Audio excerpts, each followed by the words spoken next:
Hey, Manu. How's it going? It's going good. It's going good. How you doing? Oh, I can Don't hear forget myself. Did you play the intro? Are we doing the intro? Yeah, we are doing the intro, right? Today? We're not Yeah. missing the intro, right? Like... I don't know why I'm hearing myself a bunch, though. Oh. I have... Okay. I don't know. Check it out. Why? I'm trying to find it out. I don't know. Okay. It's okay. Here it is. Found it. See? There we go. I Jesus. believe in you. Sorry, I was starting to panic. I just heard myself and you being like, "Oh, we gotta figure it out." I'm like, "I know." Oh God. Hey, no pressure. No pressure. There is only pressure. All pressure, all the time. We must perform. The show must go on. Chaos. So yeah, I saw that Wolf was trying to say you've been threatening him.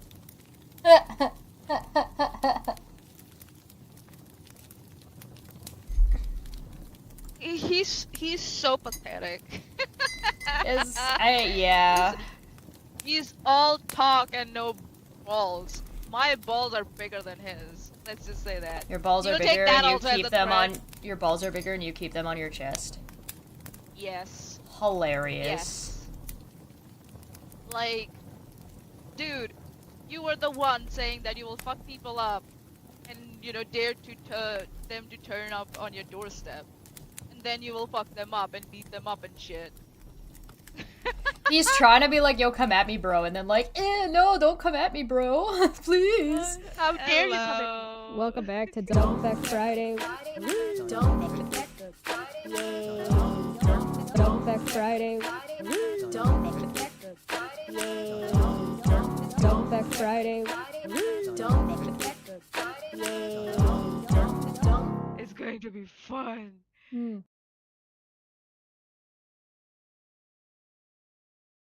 Oh, hey, there she is. I is here. I watched you get up and leave because I could see it on mine.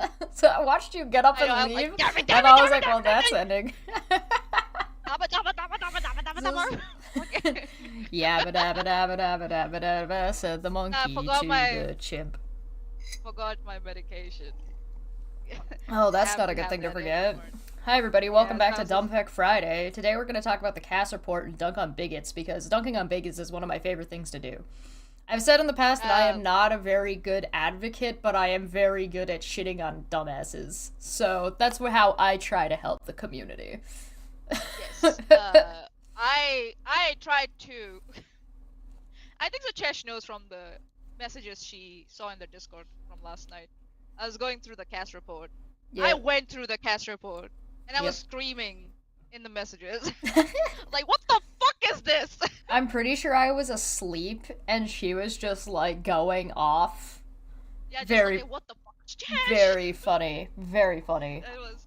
Yeah, because, you know, my master's mind goes into, like, oh, what's your reference? Where did you get that from? Blah, blah, blah, blah, blah.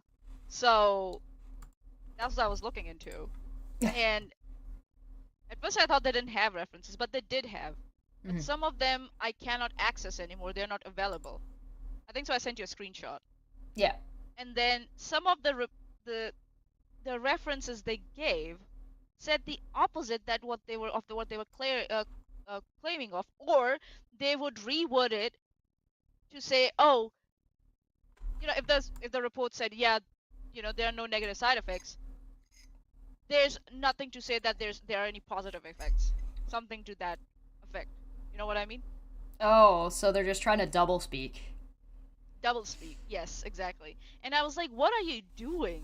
Seriously. And then there are so many testimonies that tell me that either they interviewed people without telling them what they're talking about, or they didn't tell them exactly what they're doing the interviews for. I'm under the impression, or it's just a load of hogwash and they just pulled everything out of their ass. I don't know. Like it's well, and then I looked at their hold on a minute. I need to get here. These are the yeah. And I looked at their statistics and the representation, their graphs and stuff. Nothing is around what they want to suggest. Like they want to suggest that um there's not enough psychosocial, or psychological care, support, and there was another term, and I was like, what do you mean by psychological care, support, and where is it? Where are you? Ania's got notes. Not Dawn Master, go away. Um, psychosocial care, psychosocial intervention, and psychosocial support. I don't know what those mean in this context. I looked for, like, if they give any definition or any context. Examples, yeah. Excuse me. Nothing. Nothing. And that's what really frustrated me. It's just a load of hogwash, like, collected together and dumped. Gotcha. And I hate it when people do that. And I'm like, and that's what usually happens when people from outside come in and demand that an audit be done on a certain organization, by a certain organization. What are you looking for? What do you want the audit to be about? If you're going into it with a pre-notion of what the results should be, then this is what a report would look like, a CASS report. Well, the CASS report is named after the doctor. Dr. Cass is the name of the doctor. That's why it's called the CASS report. Okay. Yeah, that's what I'm saying. That's what it'll look like, this report. We have our audits here, right? Sorry, hold on a second. So, like, one of our clients is McDonald's, right? Yeah. Surprise, surprise. So they ask an independent agency to do a ethics audit every year to see how we are treating our workers, how we are compensating them, and blah blah blah blah blah. But you live in a country that cares about the people that live there. Oh my, how dare I? So, but there's a criteria set out there, and it never changes, right? So you know what to expect and what they're looking for, right? And what will the picture emerge if you don't have the data to support it, or if you have the data to support it, right? And what will be the conclusions, and where will be the areas, opportunities for improvement? This report is crap. I'm sorry, it's crap. And if anybody wants to come at me, if that fucking doctor wants to come at me, I will sit down with that doctor and have a chat. That would be hilarious. I want to see Manya just sitting down and lecturing Dr. Cass. That would be very amusing. I would watch that. I would pay-per-view that. It's frustrating that we both are from the same community. I'm quite sure she is way more qualified than me. I think so. I don't want to say the wrong pronouns. It's a lady, right? Yeah, Dr. Cass, yes. She. Dr. Cass, as far as I know. So we should probably explain, Manya, what is the CASS report? What is it? Oh boy. So, basically, this professor, they wanted to audit what the UK health system was providing as in terms of services to our trans youth and transgender young population, and in their words, whether they were being effective or not. So they wanted an audit to be conducted. So the audit was conducted, and the key points were made was that there are not enough resources. But in that whole thing, that there are not enough resources, they are for some reason focusing a lot on, again, as I said, the psychosocial and psychological care, support, intervention, and stuff, and trying to say that puberty blockers are just a recent thing. So we should still focus on the psychosocial elements of the care, as if that's not happening anymore. And okay, yeah. Trying to say that because the services might not be accessible means that the doctors or the medical community are not doing it at all. And I have a problem with that. I have a big problem with that. Well, it's setting up a narrative, right? And an inaccurate setting one. Setting up a narrative. That is, rather than talking about what the actual data is, it is more concerned about trying to tell a story, but not using...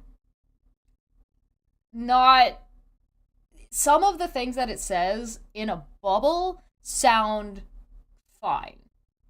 Right? Yeah. In a bubble. But in context, it's just it almost comes just off of it's just messed up. propaganda that is just going to be Yes. cherry picked for right-wing talking points, like anti-trans talking Exact- points.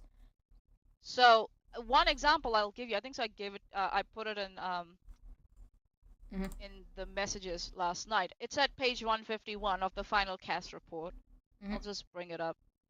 At one point I was typing in my notes, I was like, what the fuck? Nani the fuck? That's what I typed at one point in the report. I was just like, what? Well, I'll put it up on screen, Why? but you need to tell me which one it is.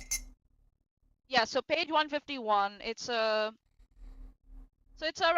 the psychosocial and psychological and psychosocial interventions, right?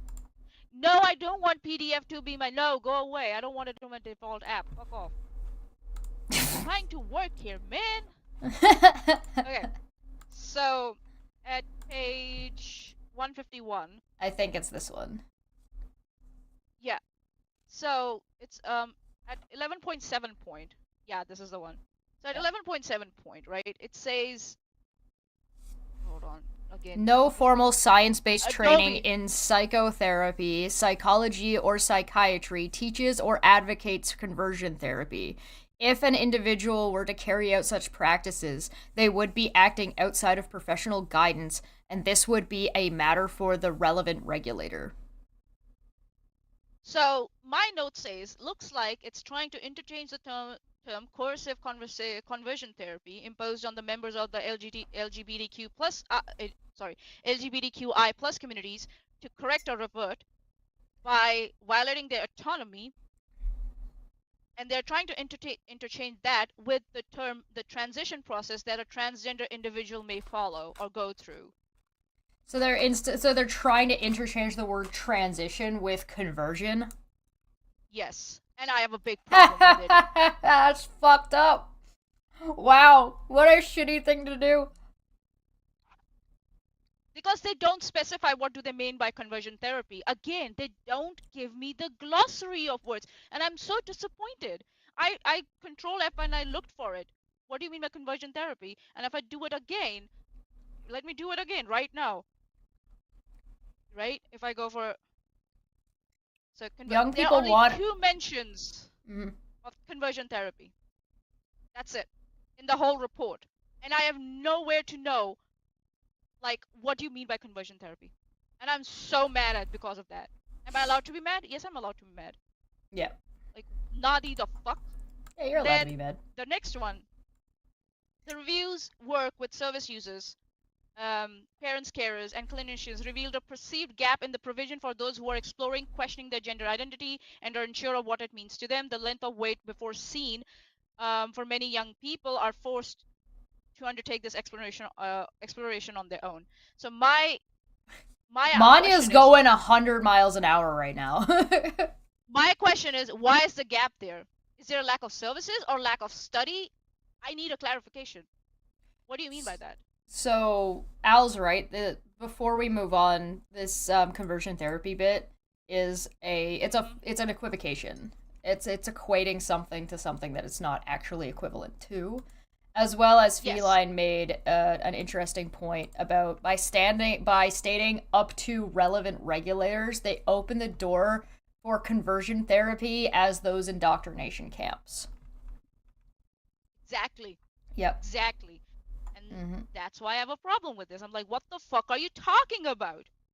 And then here's this, supposedly on the right hand side you can see there's a testimony from a young person from a focus group, right?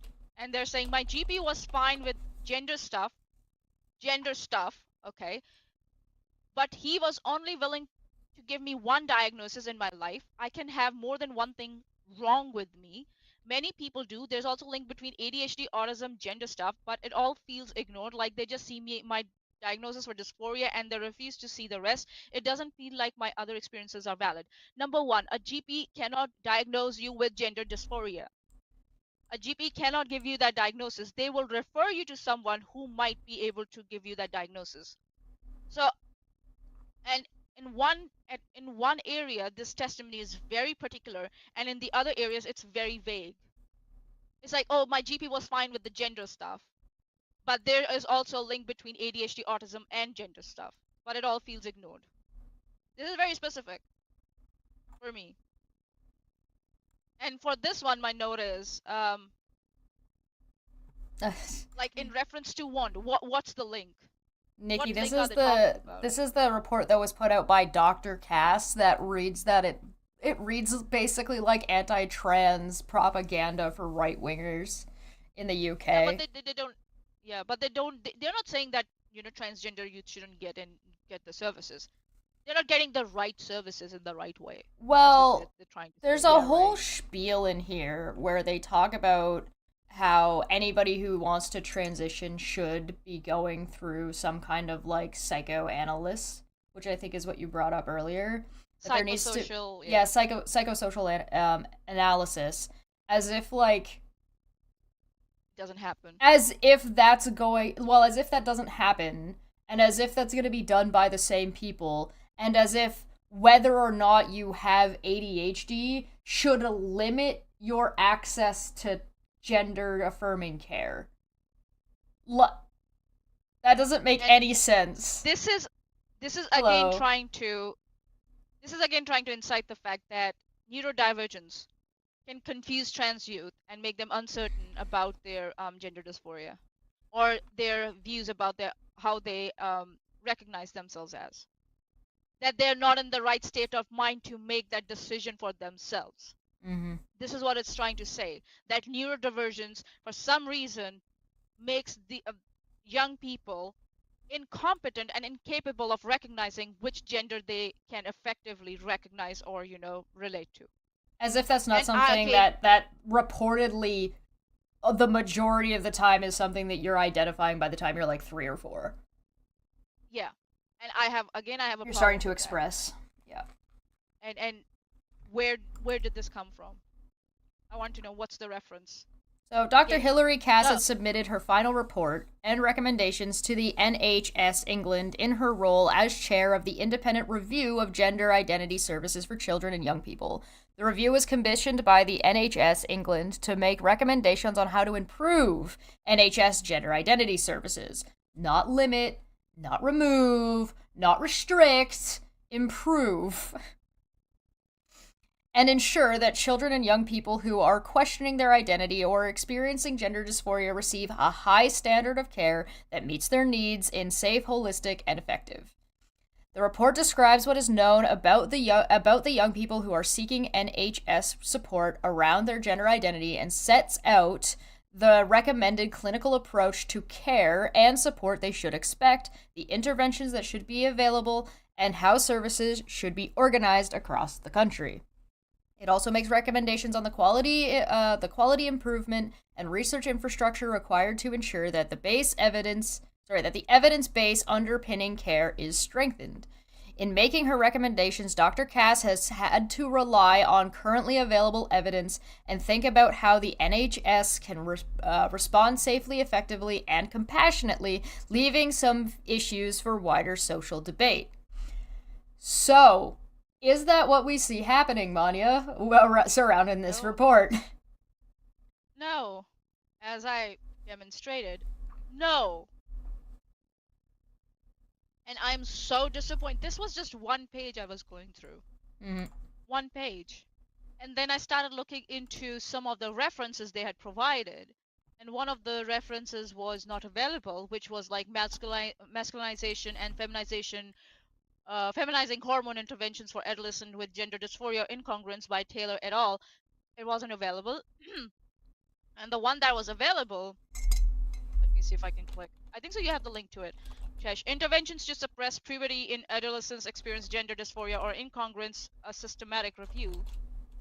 Is it this one? Hold on. Or is it the other one? Give me a sec. No, I'm just trying to be,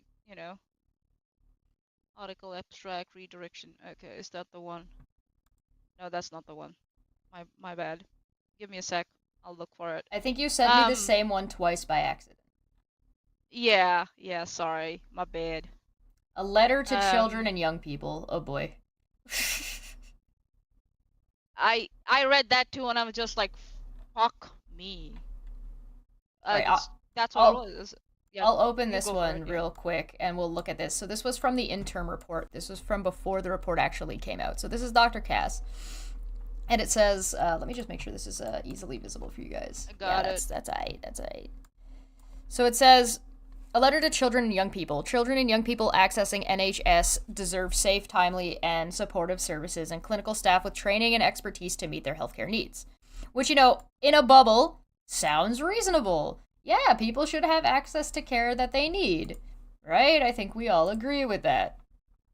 I understand that as you read this letter, some of you may be anxious because you are waiting to access support from the NHS around your gender identity. Maybe you have tried to get help from your local services or from the Gender Identity Development Service, the GIDS, and because of the long waiting lists, they have not yet been able to see you. I hope that some of you have had help, maybe from a supportive GP, a local child and adolescent mental health service, or from the GIDS. I have heard that young service users are particularly worried that I will suggest that services should be reduced or stopped. I want to assure you that this is absolutely not the case. The reverse is true. I think that more services are needed for you closer to where you live. The GIDS staff are working incredibly hard and doing their very best to see you as quickly as possible, but providing supportive care is not something that can be rushed. Each young person needs enough time and space for their personal needs to be met. So, with the best will in the world, one service is not going to be able to respond to the growing demand in a timely way. I'm advising that more services are made available to support you. But I must be honest. Semicolon.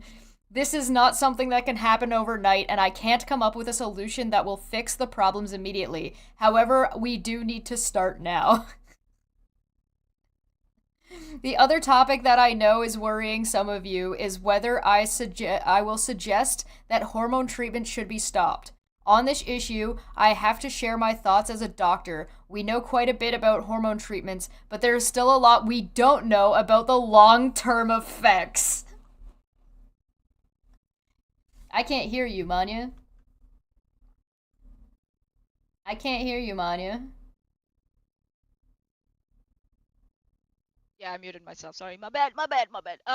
So you're giving your she's giving her personal opinion. This is not her opinion as a doctor. Well, she said it was her opinion as a doctor. I have to share my thoughts as a doctor. So the other topic that I know is worrying some of you is whether I will suggest that hormone treatments should be stopped. Tell me then, do you want them to be stopped or do you want more research in it? What do you want to know? I don't know why. Quite a bit about her. We've been doing hormone therapies are part of a lot of different medical treatments, like a lot. Yes. Oh yes, yeah. So it's saying that this sentence is such a bullshit thing. We know quite a bit about hormone treatments, but there's still a lot we don't know about the long-term effects. Do we know enough? Then what's the problem? She's positing that she's implicitly saying that they don't know enough for a long-term care, and I don't think that's true. I think that's a lie. Hormone treatments are usually not for long-term, if I'm not wrong. They're for a specific time of your life, and after that you either go for conversion therapy, if I'm not wrong. Conversion therapy? Sorry, my bad. What do you say? The surgery, right? And then there's post-care, and that might involve hormone intake, intake for some time. Right? Women will take hormone shit for literal years, like 40, 50 years. Yeah. In the form of birth control. And so I just sent you a link to one of the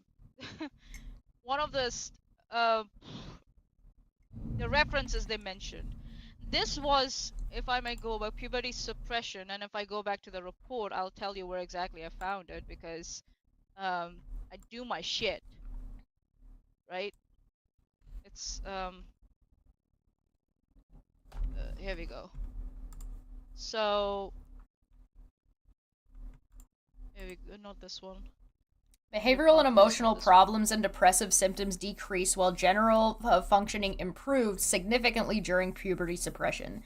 Feelings of anxiety and anger did not change between TO and T1, while changes over time were equal for both sexes compared with natal males. Natal females were older when they started puberty suppression and showed more problem behavior at both TO and T1. Gender dysphoria and body satisfaction did not change between TO and T1. No adolescent withdrew from puberty suppression, and all stated cross-sex hormone treatment, the first step of actual gender reassignment. Conclusion: puberty suppression may be considered a valuable contribution in the clinical management of gender dysphoria in adolescents. So this was presented as a reference for that was on page 175, and I've just sent you the screenshot of the section for which it was sent as. Come on, work. Yeah, there we go. That's what it was sent for. They're presented for. And I'm just like, huh? None. Understanding intended benefits and risks of puberty blockers, 14.19. The systematic review on intervention to suppress puberty, Taylor et al. Puberty suppression, provides an update to the NICE, or the NICE review 2020A. It identifies 50 studies looking at different aspects of gender-related psychosocial, psychological, and cognitive outcomes of puberty suppression. Quality was assessed on a standardized scale. There was one high-quality study, 25 moderate-quality studies, and 24 low-quality studies. The low-quality studies were excluded from the synthesis of results. A large portion of the studies only looked at how well puberty was suppressed, expected effects, and at side effects, with fewer looking at other intended outcomes.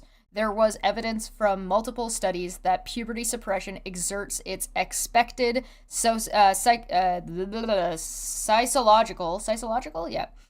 effect, and this has never been an at issue.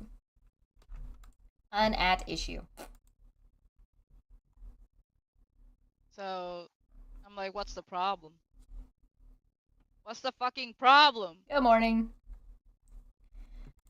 So, you mean like what's the study saying the issue is? So the issue, what they're saying is that what the author of the CASS report is saying here is that we don't know, there's no change, you know, in the condition of the youngsters who are taking, you know, hormone therapy or are suppressing their puberty. But this journal article, if you look at the results, is saying that there is decrease in the behavioral and emotional problems and depressive symptoms, while general functioning improved significantly during puberty suppression. Those are the first two lines I'm looking at. So what's the fuck? How did you reach that? How did you reach that conclusion? I don't get it. I don't get it. So I seriously don't get it. Here's the report. First thing I want to point out. Oh no! Oh no! Oh god, this is so creepy! Ah!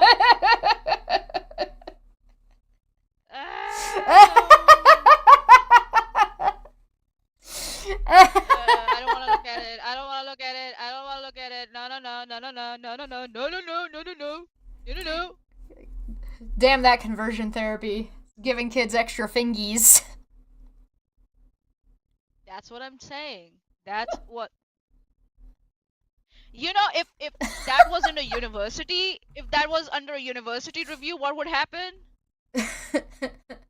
You know, right? If a professor saw that on the first page and they were like, "What? How many digits are there?" Because some professors be like that. I warn you, some professors be like that. Some course, you know, what do you say, advisors or you know, people who are in charge of the courses, they are like that. They'll be like, "What the fuck is this?" Look at the fucking ankle on the left ankle on the just what the left one. Both, actually.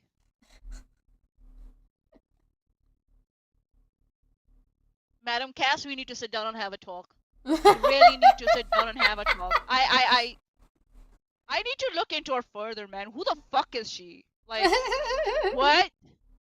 That feeling when you're too cheap to pose a child for a picture or use a damn stock image. It's not like they were interviewing kids too, right? So they couldn't get a fucking picture. None of them would agree to be on the cover. That's what I'm saying. That's what I'm saying. The fucking.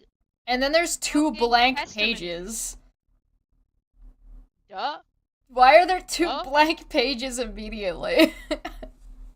Independent review of gender identity services for children and young people. The CASS review. Yeah. Wah, bwah, bwah. Yeah. And it's very funny that the review has been named after the person who has requested it. The person who's requested it. They said it's the CASS review. They couldn't say it anything else. Like, this sense of self-importance over there, man. Oh my goodness. You could say requested by. You can say that at the bottom. That's not a problem. The CASS review. Holy shit. Then independent review of gender. It just repeats itself for this page.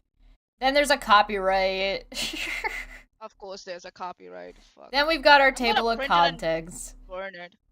There's a foreword about the report, language, and summary, and recommendations. So then it's got approach and its methodology, context. Why this review? Why is Gamora? Who is Gamora? What is Gamora? And oh, look at that. Oh, it's referencing Tavistock. Oh, surprised. Nobody is surprised. The blank pages are the best part of the whole thing.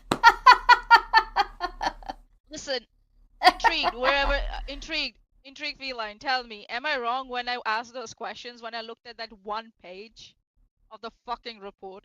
That was just one page. And I was like, what the fuck you talking about? So obviously we have like morons on Twitter like screaming their heads off, hey, you got it all wrong. Bitch, I know what I'm talking about. Don't try to gaslight and mansplain me shit. Alright? I was tired last night. I was dumping stuff everywhere and donating shit, and I sat down. I was tired. My brain was like, why would you do this to yourself? And I still spent an hour looking at this bullshit. Alright, we're gonna skip the... Okay, so you want the foreword from Dr. Hilary Cass? No. No, you don't want to skip it? No. You want to read it? We could quickly go through it. Okay, now I mean, do we care? Do we care about her foreword? It's just gonna be her pontificating about how she's trying to make things better. Blah, blah, blah. Blah, blah, blah. Yeah. Blah, blah, blah.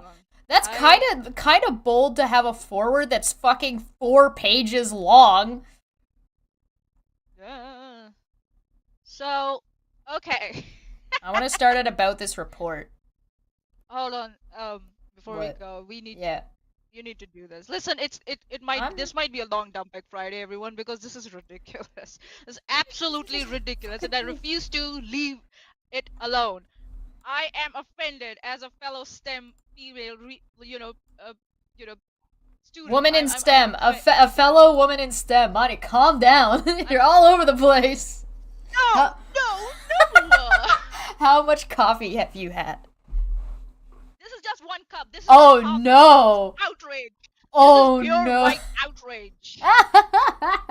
All right, what am I looking for? This is the Wikipedia. Read the first line. Read the first line. Hilary Dawn Cass, OBEFRCNFRCGP, is a British honorary physician. Honorary physician? I'm sorry, what? Oh no.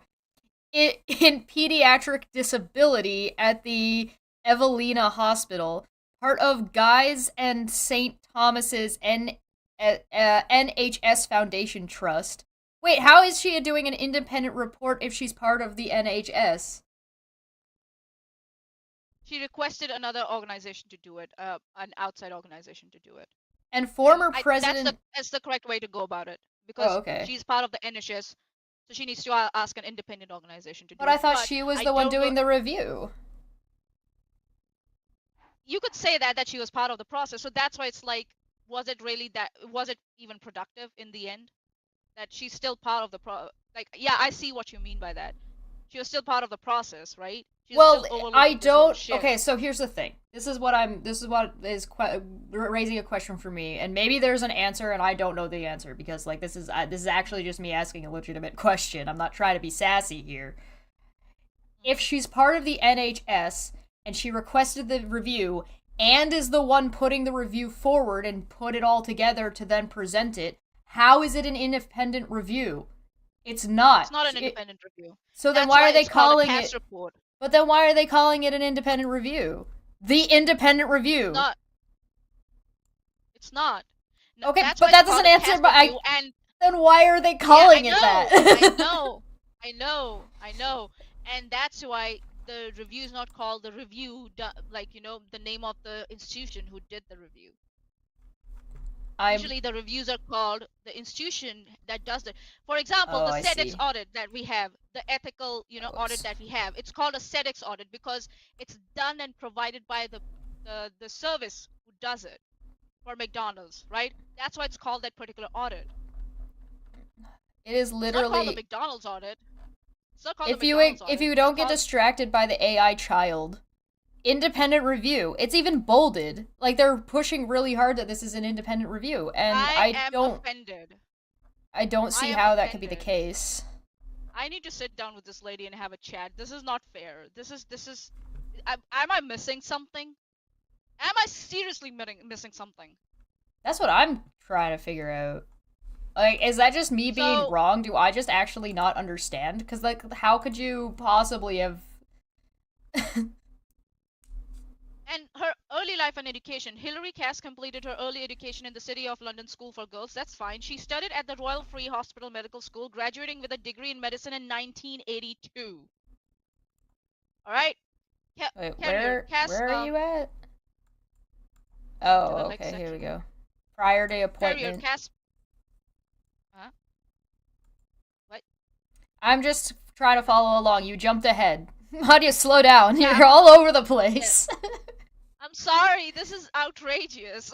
So you're at career. Okay. Spent her early medical career in a general practice training scheme during which she changed to pediatrics. From 1992 to 2018, she was a consultant in neurodisability at 3 tertiary centers in the UK. Her research and interests have included autistic spectrum disorders, cognitive impairment due to epilepsy, children with visual loss, and care of children with multiple disabilities, particularly where there are difficulties with feeding and communication. In this field, she has highlighted that medical innovations have resulted in a greater survival rate of children with severe incurable diseases, with the result that there are a greater number of children with severe disabilities. So nothing in her history seems to indicate knowing dick shit about trans people. 1. Number 2, she is not part of any studies around. I see she has some background with children with autism and stuff, a neurodivergence, right? She has neurodivergence, yeah, that'd be a good way to put it. Yeah. But I don't see her being part of any studies where, this was neurodivergence is studied as part of transgender identity or dysphoria. I don't see any background in that.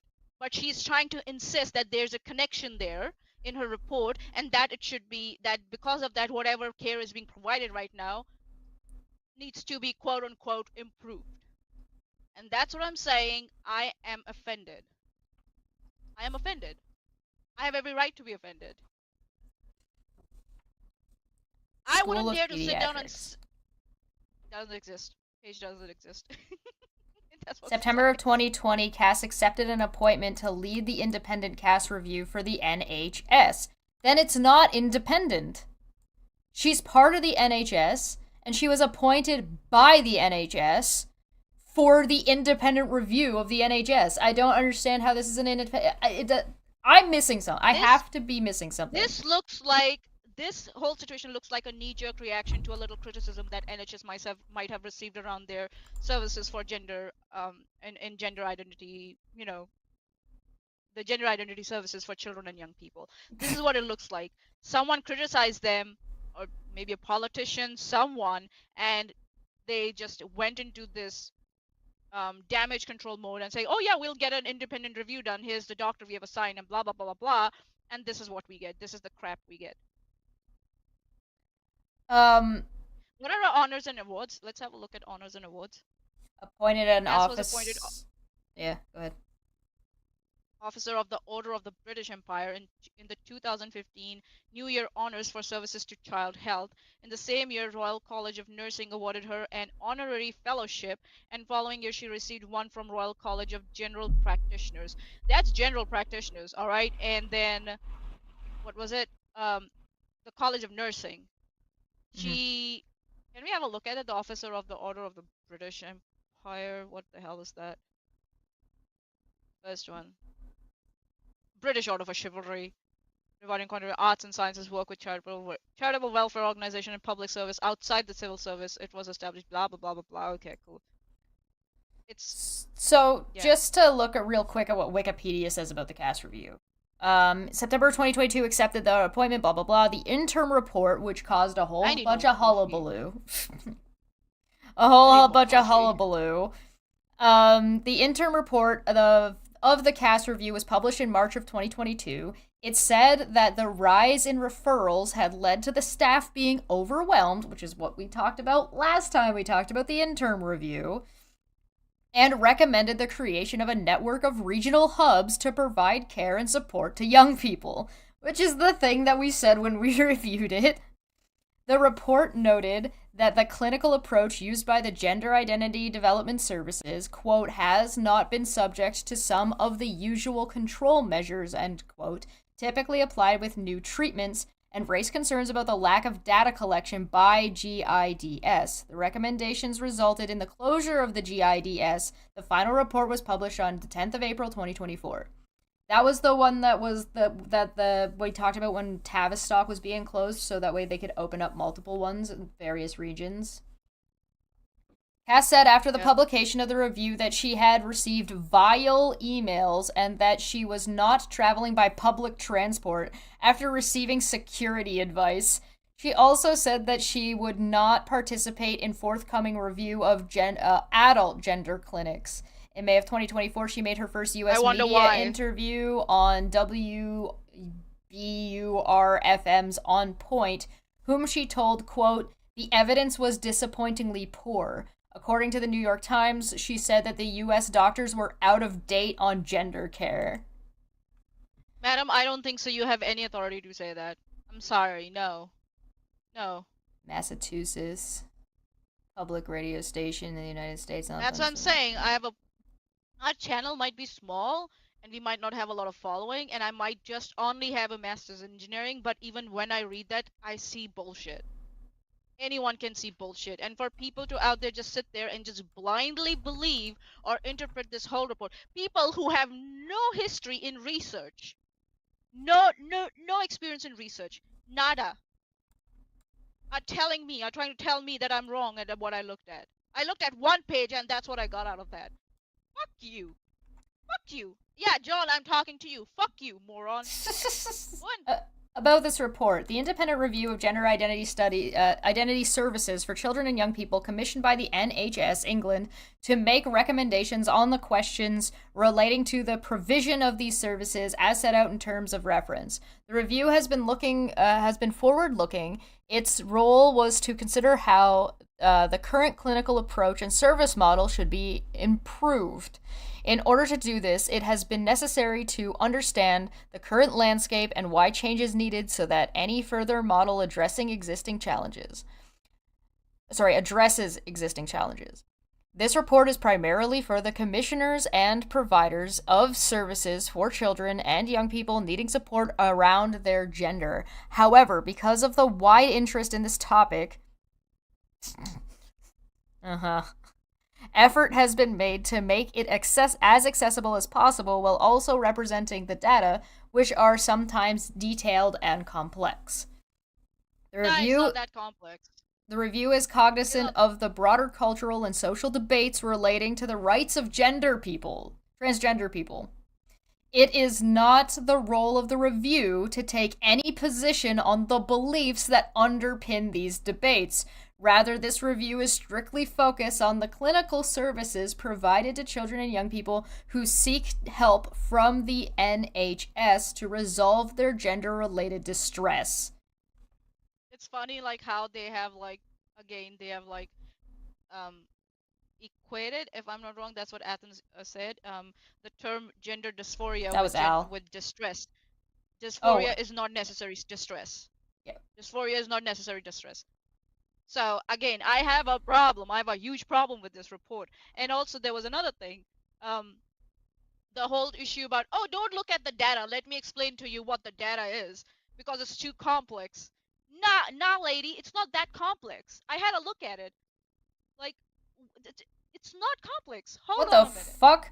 Labels can be confusing. Young people sometimes find them helpful and sometimes find them stigmatizing. There is no consensus on the best language to use around this subject. So, there was... What? This is like load of hogwash. This is the load of hogwash that someone puts in when they have to meet the word limit. That's what it is.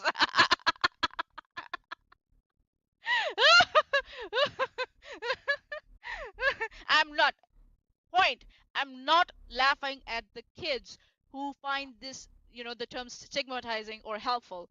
No, I'm laughing at the whole structure of this report, which sounds like that someone is trying to meet the word limit criteria for this report.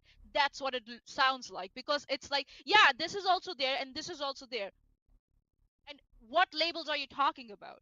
You don't give me examples of the labels. You know what we do when we are like training to be a facilitator for our mental well-being stuff on the site? When we are told, oh, yeah, the terms can be discriminating, you know what they tell us? They tell us examples of the words that can sound stigmatizing and you mean like calling transitioning conversion therapy? Yeah. also, like calling someone struggling with mental well-being issues a psycho, crazy. Yeah. Those we are given. I don't have any examples here. CASS, we need to sit down and have a talk. What the fuck, baby? Come on, man. So a glossary of terms is included. Key definitions are: gender incongruous is term used in the International Classification of Diseases, 11th revision, to describe a marked. Can you scroll up a bit? Marked and persistent incongruence. Go down. Oh. Fourth. Why are you jumping ahead already? Because I'm curious. That's why. Anya, calm down. Okay, all right. You need to breathe, girl. Breathe.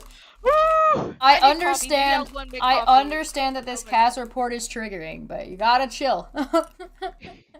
Don't you dare say it's triggering, all right? It's outrageous. That's what it is.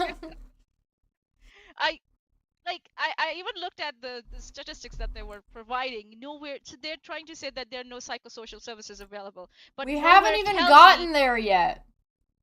Okay. I will make coffee. I'll make coffee. All right. I love you, but we are very disorganized in trying to make this comprehensible. Yes. Yeah, my bad. Manya is currently her brain is currently right here. This guy is unfucking believable. And she can't get past it. Yeah.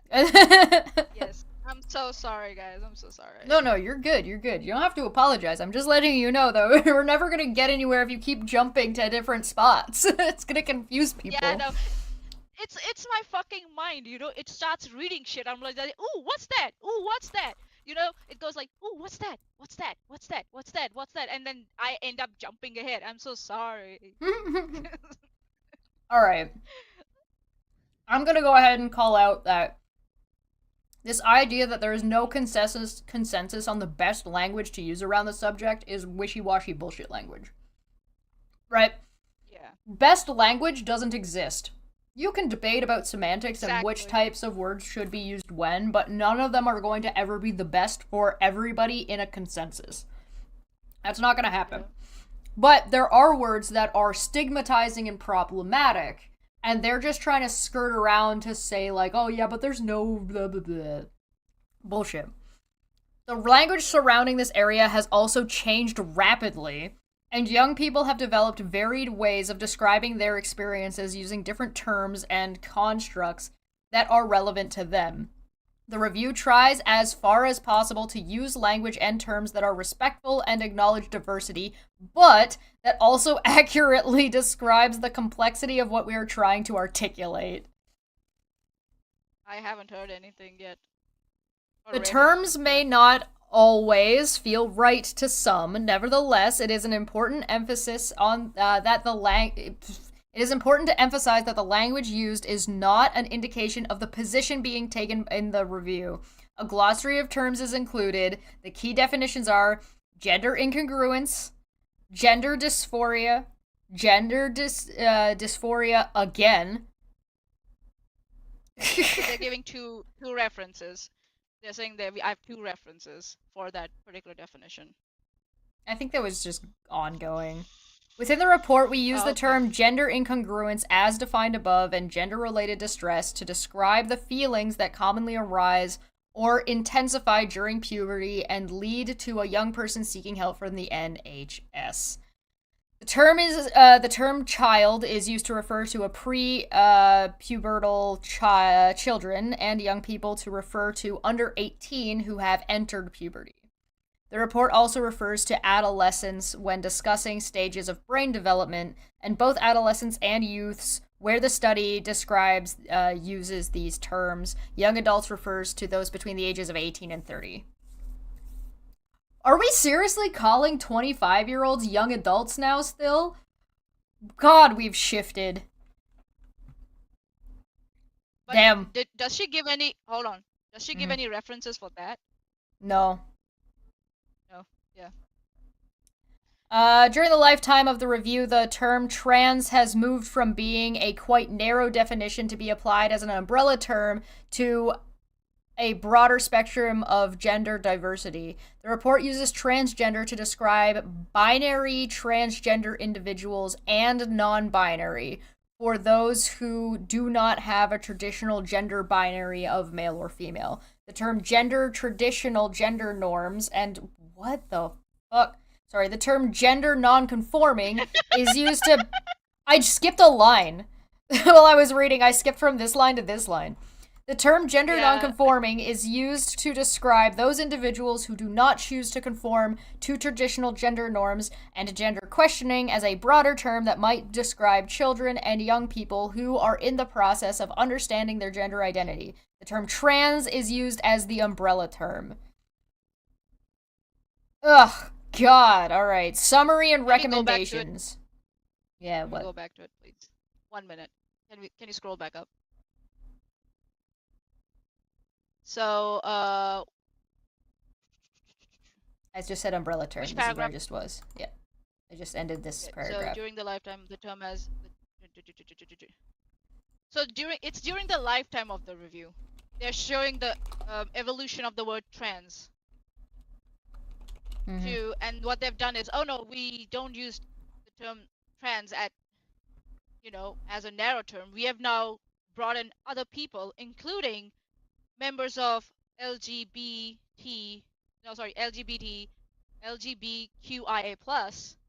in it, so that we can equate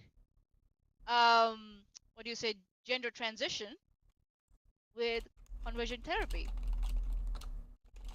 Madam, I see you. Oh shit. There was no need for that. There's no need for that. Why are you talking about conversion therapy in this? I don't get it.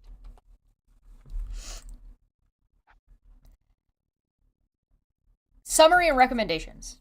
1. The aim of this review is to make the recommendations to ensure that children and young people who are questioning their gender identity or experience gender dysphoria receive a high standard of care, blah, blah, blah, blah, blah.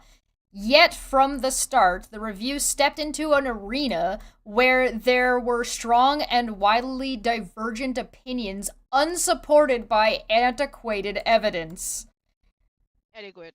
Adequate evidence. What did I say? Antiquated. Antiquated?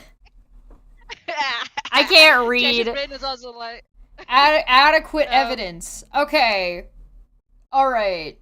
Alright. Number 2 is already not the point of the report.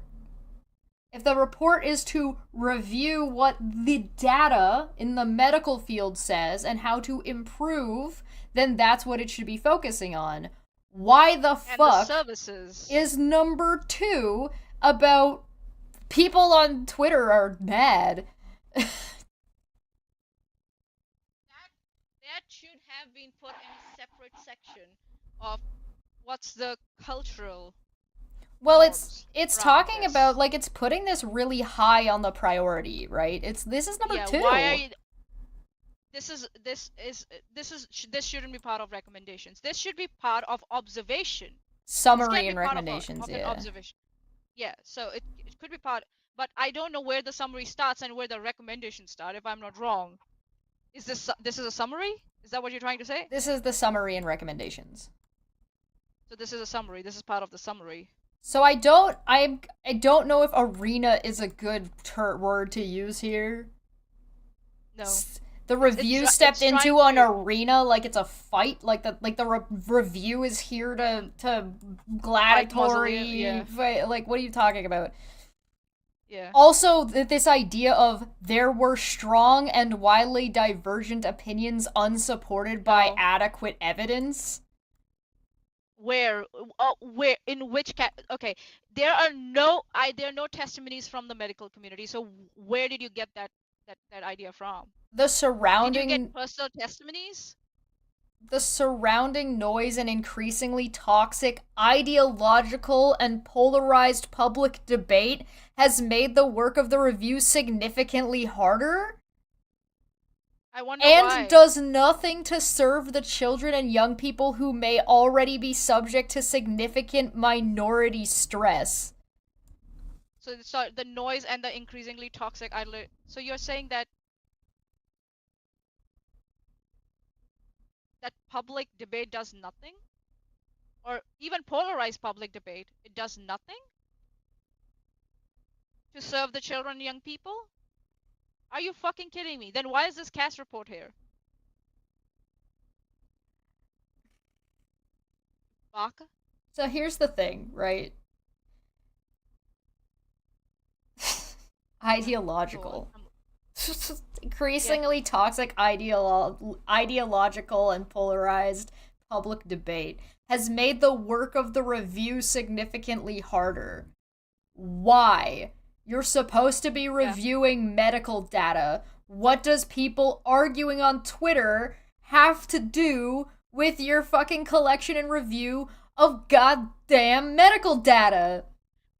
Are you trying to imply that you were not given access to data, or it was harder for you to access the data because of people who were supposed to provide you with data because of their own ideologies and opinions? Is that what you're trying to imply here?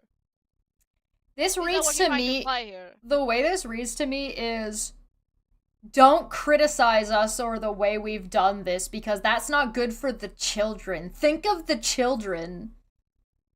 And at the same time trying to imply that the sources are partial or biased for some reason. Then why are you going to those sources? That's my question. What? It doesn't so Feline points out that it leaves it open who is the cause of the toxicity. Not quite. It leaves it open, but it also specifies that this toxicity was coming from widely divergent opinions supported by adequate evidence. Unsupported by adequate evidence. Which is both sides. It's trying to both sides it. My issue is that she's trying to say that the sources are biased. Chesh's issue is it's trying to use the excuse, what about the children, and that, both sides. In this one paragraph. It's number 2!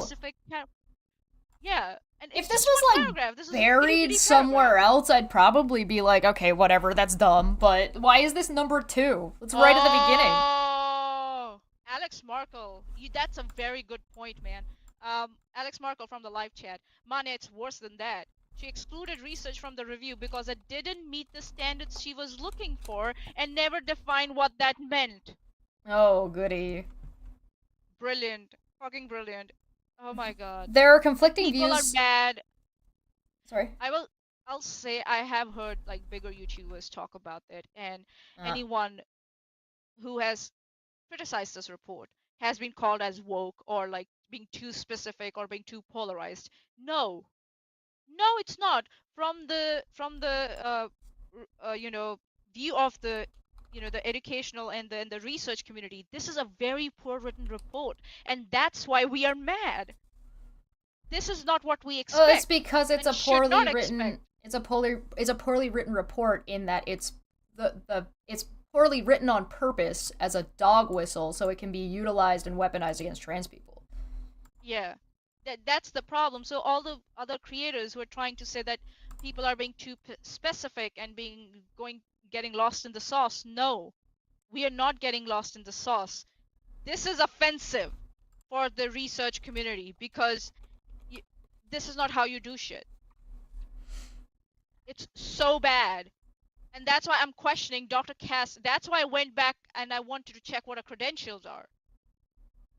I will if you're a doctor, I will not like people think I shouldn't question you. No.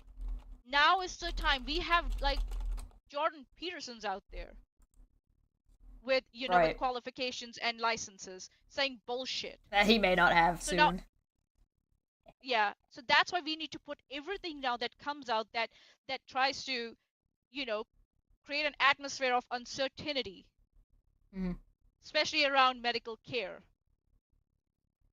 for children. We need to scrutinize that to the last hair and split it apart. Well, that's what she's supposed to be trying to do. That she's supposed to be trying to scrutinize the data that's been put out, right? Research is when I cherry pick data that agrees with me. Yeah, you got it. You got it. There are conflicting views about the clinical approach, with expectations at times being far from usual clinical practice. This has made some clinicians fearful of working with gender-questioning young people, despite their presentation being similar to many children and young people presenting to other NHS services. And that's number 4. 5 is, although some think the clinical approach should be based on a social justice model, the NHS works in an evidence-based way, whilst navigating a way through the surrounding culture war. The review has been acutely and increasingly aware of the need for evidence to support its thinking and ultimately the final recommendations made in this report. The review's thinking? Yeah. The review has been accurately increased aware. The review is aware that it needs evidence. The review needs its thinking? Huh? The review is not thinking. It's presenting. No, the review is alive. It's alive. Yeah. Katina, well, that's not a load of loaded garbage. Yeah, that's definitely not problematically, politically, and ideologically. Wait, hold on. That's definitely not. Hold on. A strong, widely divergent opinion unsupported by adequate evidence and increasingly toxic ideological and a polarizing statement for the review to make. Culture war, social justice. So, Belmont in the live chat said that yes, the GIDS yeah, we'll get to that part. Data. We'll get there. Yeah, and it's in the report, and I do have questions around that. We'll address that. And they're saying, where is it? Mania's conclusion based on one page. Not just one page. There were other areas also, or sections from this report that I presented, that I reviewed. The references also that I reviewed. Manya bringing up an example within the page to start with, just to give you an idea of where she's coming from, is not indicative of what her overall or every problem that she has with this entire 300-page report. If you're complaining that we haven't gone through the entire 300-page report yet, when we're at the beginning of it, is silly. I'm responsible. A silly complaint. Responsible for that. So how many pages? It doesn't matter how many pages did I read. Seriously? No, we gotta go through. No. Belmont's right. We gotta go through all 300 pages right the fuck now. But you gotta give it. We can't go through that many pages in 1 hour. It's gonna take us a while. Buckle up, boyos. Buckle up. We're reading them all now, Belmont. Chill out. It's fine. Don't be so polarizing about it. See you in 5. We're gonna be live for 5 years. Athens right. We're gonna be here all fucking day. We might have to break it into sections because I do have to go. You bitch. So I'm kidding. I have a life outside of internet. Oh, well, and here's the other thing too, right?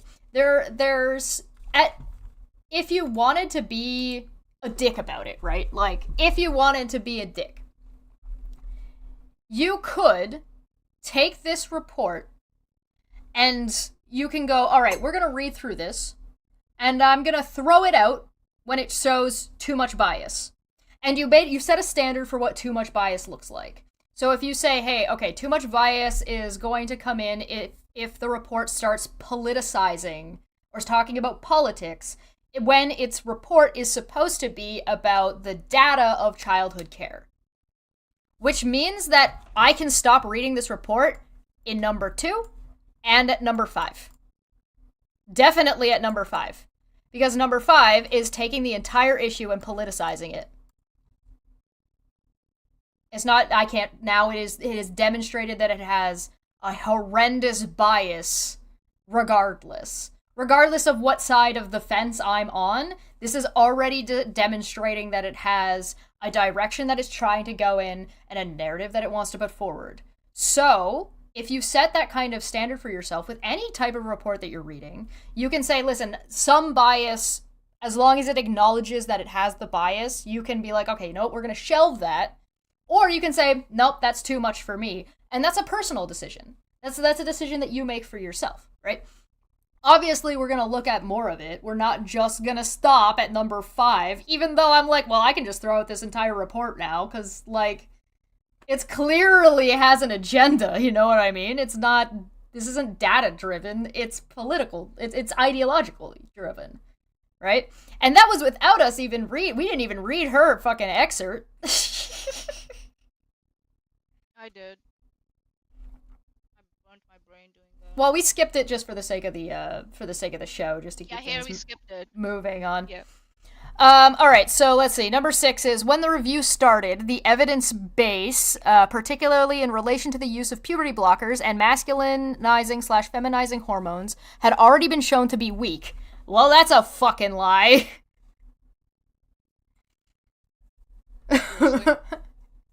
Uh-oh. That's what I'm saying. I am offended. I am offended. I am offended. I'm offended.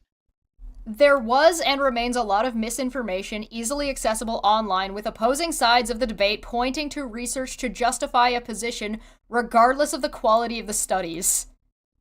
Oh my god. I told you they're trying to both sides it. Why are you talking about what misinformation is accessible online? Right. This is a review about services Yep. being provided at NHS. What the fuck does it have to do with misinformation available online? Are you trying to say that the doctors are part of that, spreading that misinformation? Or the medical providers? Was that the job of the report to investigate that? Because that wasn't the job of the report. That wasn't, no. What that are wasn't your job. And that's why I am offended. I am outraged. This is ridiculous. Absolutely ridiculous and unacceptable. Unacceptable. I don't care like what 300 pages have to say, the next 300 or like 270 pages have to say. If this is how you're starting when you present a summary in the beginning,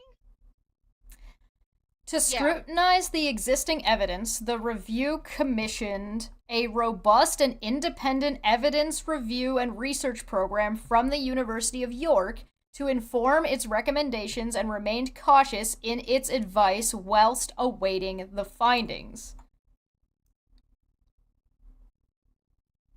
So to be clear, this report didn't do the research, right? The University of York didn't do didn't do new research. They reviewed pre-existing papers. Yeah.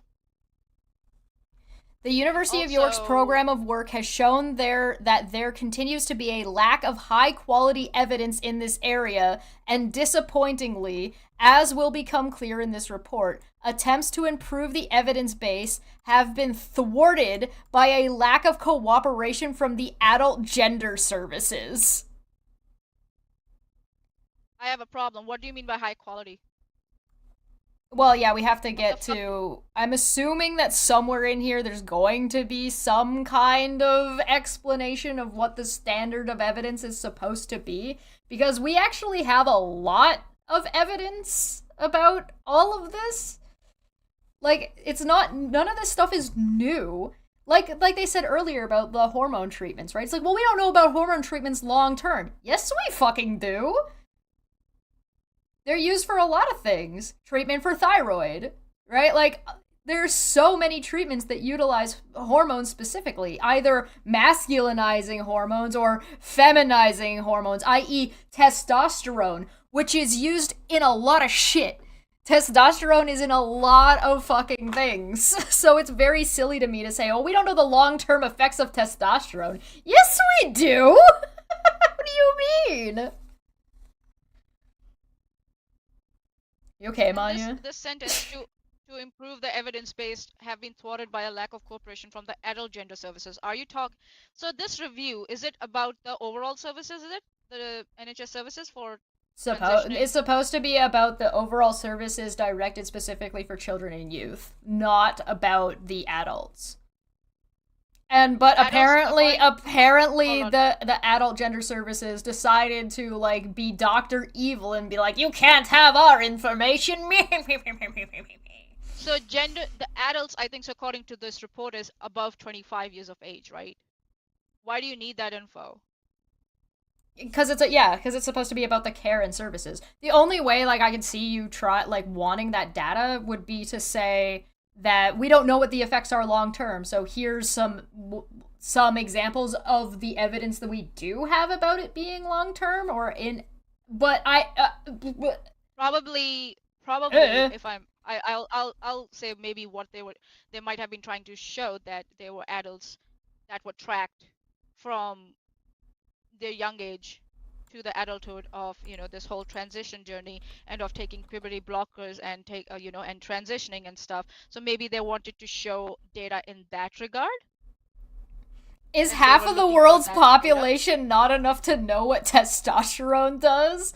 Apparently not. We've seen the effects of long-term testosterone in men. Oh, goodness. Oh, goodness. The review has therefore had to base its recommendations on currently available evidence, supplemented by its own extensive program of engagement. Hearing directly from people with lived experience and clinicians has provided valuable insight into the ways in which the services are currently being delivered and experienced.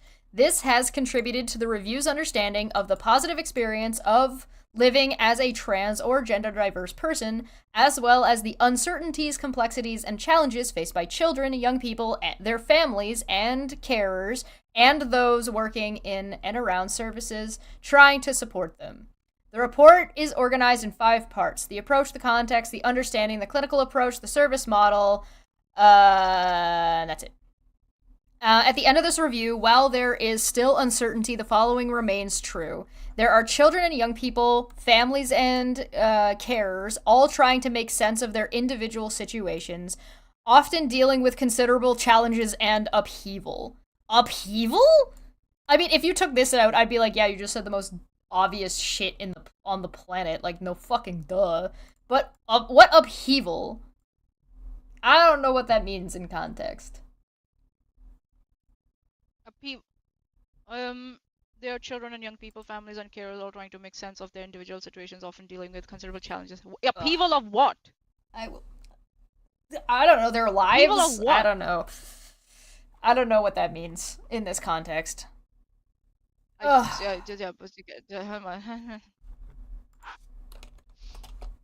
we stop?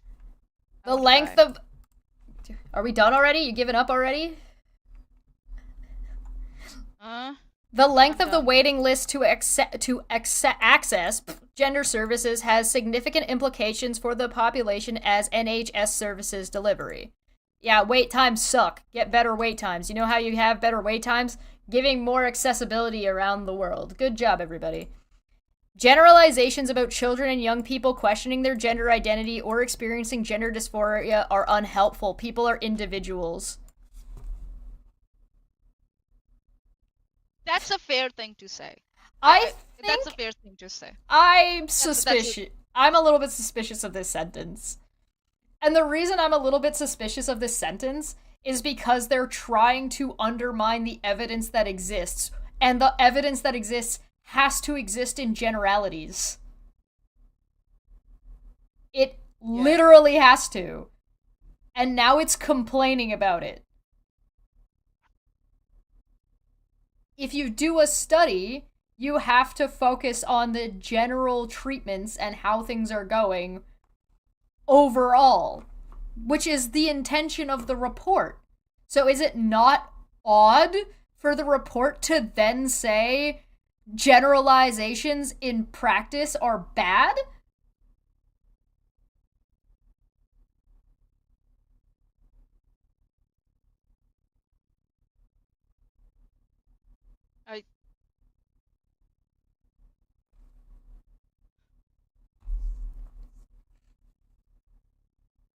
The up and heave in this report in the trash.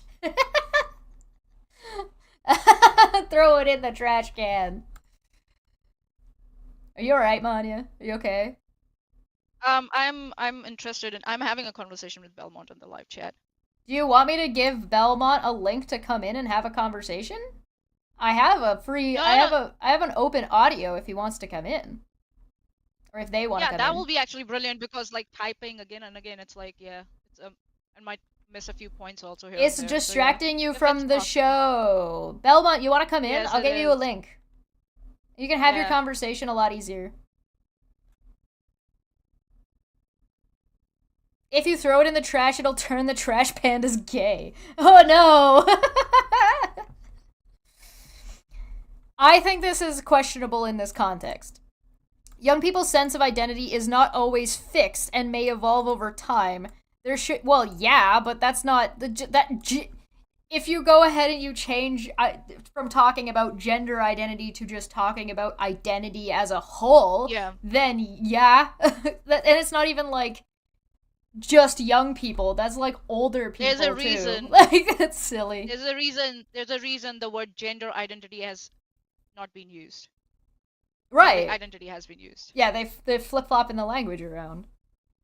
That's what my problem is, Belmont. There's a lot of flip-flopping, and there's a lot of interchanging and equivocating of the Equivocation, terms, yeah. And equivocation of the terms, and that's my problem. And then one example of the reference I provided said actually opposite of what it was supposed to say. So I don't understand the rest. The thing is that once you from the point of view of research, right? If someone who's grading my research in a university, if they start seeing these inconsistencies, they will, even in 1 or 2 pages, they will send back your research report and say, do it again. Yeah, it doesn't, you can't have, that is, it might seem like, oh, it's just one thing that's a little bit off. That doesn't fly in a paper. That doesn't fly in a research paper. It could fly in a tweet. It could fly in writing like an article about it, but it's not going to fly in the report itself. That's too big. That is a massive error for a report. And I did go through the grading standard procedure that you're talking about. I looked at it. It's talking about the certainty. It's not talking about the quality. So yeah, I unless I'm missing something, if you can give me a page number of the report where I missed it, then that will be great. I can be wrong, and that's why we are offering. You can come in and talk to us about it. I promise I will listen to you. I am open to accepting mistakes because, yeah, what's the point of doing all this if I can't, listen to someone else? So yeah, do come in. There should be I'm no open to that. There should be no hierarchy of gender identity or how this is expressed, be that socially or medically. What? Who's imposing a hierarchy in gender identity? What do you mean by gender hierarchy? Can you control F and find out if this term has been used somewhere else? Hierarchy? Hierarchy. Yeah, or hierarchy of gender or gender hierarchy. Well, it's a hierarchy of gender identity. Yeah, so, yeah, look for that. Nope, this is the only instance of this word used. Okay, so... What do you want me to say, Belmont? It says one of one at the top. What do they mean by hierarchy of gender identity? That's my problem. It's they just brought up an entire concept and then didn't actually... Yeah, what does hierarchy of gender identity mean? I don't know. It's not in the report. This is where... I really hope, Belmont, you understand where I'm coming from. When you're going through a report, it should be concise and you should be able to know, okay, this is what it means. This is what this means in this reference. Yeah. So, and you said that they used a grading system, but they didn't reference that grading system in that sentence that they were reading. So I had to go down and read it myself. And again, that grading system is different. It's not talking about the quality. Yeah, keep in mind right now we're looking at the beginning summary, not the ending summary. So if they're going to give us a summary of what's in the report, then they want to reference what's in the report. And you'll notice the problem with what I'm looking at right now with this term of this definitely not implying and problematic phrasings of things like being thwarted, that there was some kind of like concerted effort to prevent the CASS report from doing its job, and an implied conspiracy, or is that in the fucking report? Because it shouldn't be. It shouldn't even be talked about. That's something that you would talk about and say, hey, these are some problems that we faced, but you don't imply a conspiracy. For example, what we've got on the page showing right now, this concept of the hierarchy of gender identity, that's nowhere in the report. So why is it in the summary? Can you eat the report? Yeah, go for it. It's all yours. Munch away, my friend. No, don't. It will melt your brain. Don't do that. Consume it. Destroy it. And here's the thing, right? People are running around referencing this report as if it's some kind of... And when I say people, I'm not talking about fucking idiots on Twitter, right? Idiots on Twitter are gonna cherry pick whatever the fuck they want. They're idiots on Twitter, right? But my problem is you have this report that is so poorly put together that is being referenced in Congress by political pundits and by actual political seat holders to push forward changes in law that are harmful to trans people. That's a problem. Because here's the thing, right? Let's pretend this report is accurate. Let's pretend this report is 100% accurate, right? I'm fine with, for the hypothetical, okay?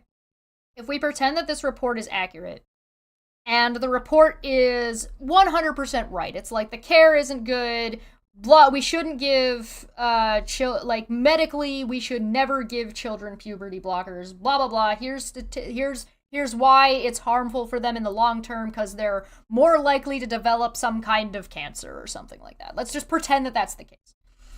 For the sake of the hypothetical, if the CASS report and its medical information was accurate, but means that it puts a break and does not get trans people the care that they need, then is the report correct? because this goal of this report is to improve the quality of care, that of gender identity care, and gender whatever care for people. If the CASS report doesn't succeed in doing that, and actually makes it worse for trans people, the report has failed at its main goal. Period. End of sentence. So if the report is trying to play this both-side political ideology bullshit, like it's trying to do, and when you both sides, hey, I would like to be able to access healthcare, and the other side is, no, KYS, that's not like both sides are equal, my guy. You actively have one side of this being definitively problematic and potentially deadly to the group of people that it's supposed to be trying to help. That alone, and how it's being weaponized by right-wing punditry and extremism, alone is exactly how this report has failed, even regardless of what's in it. That's why I have a problem with it. It's not helping, it's making things worse. Reports are not supposed to do neither make anything worse or improve anything. They just give you a snapshot of what's happening. That's it. And then you go for opportunities for improvement from that report. But they are just bringing in all this wording about the controversies. Why?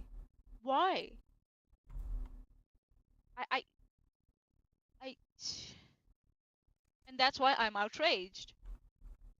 Did we scare Belmont off? I really hope we didn't scare Belmont.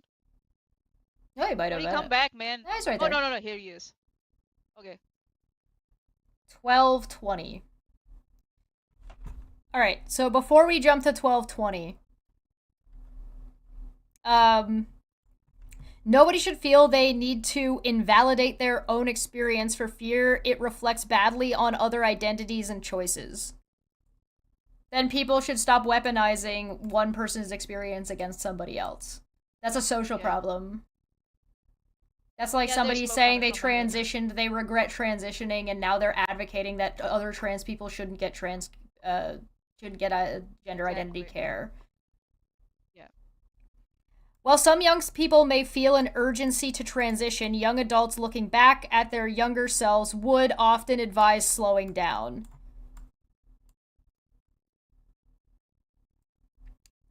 I don't care. I really don't give a shit.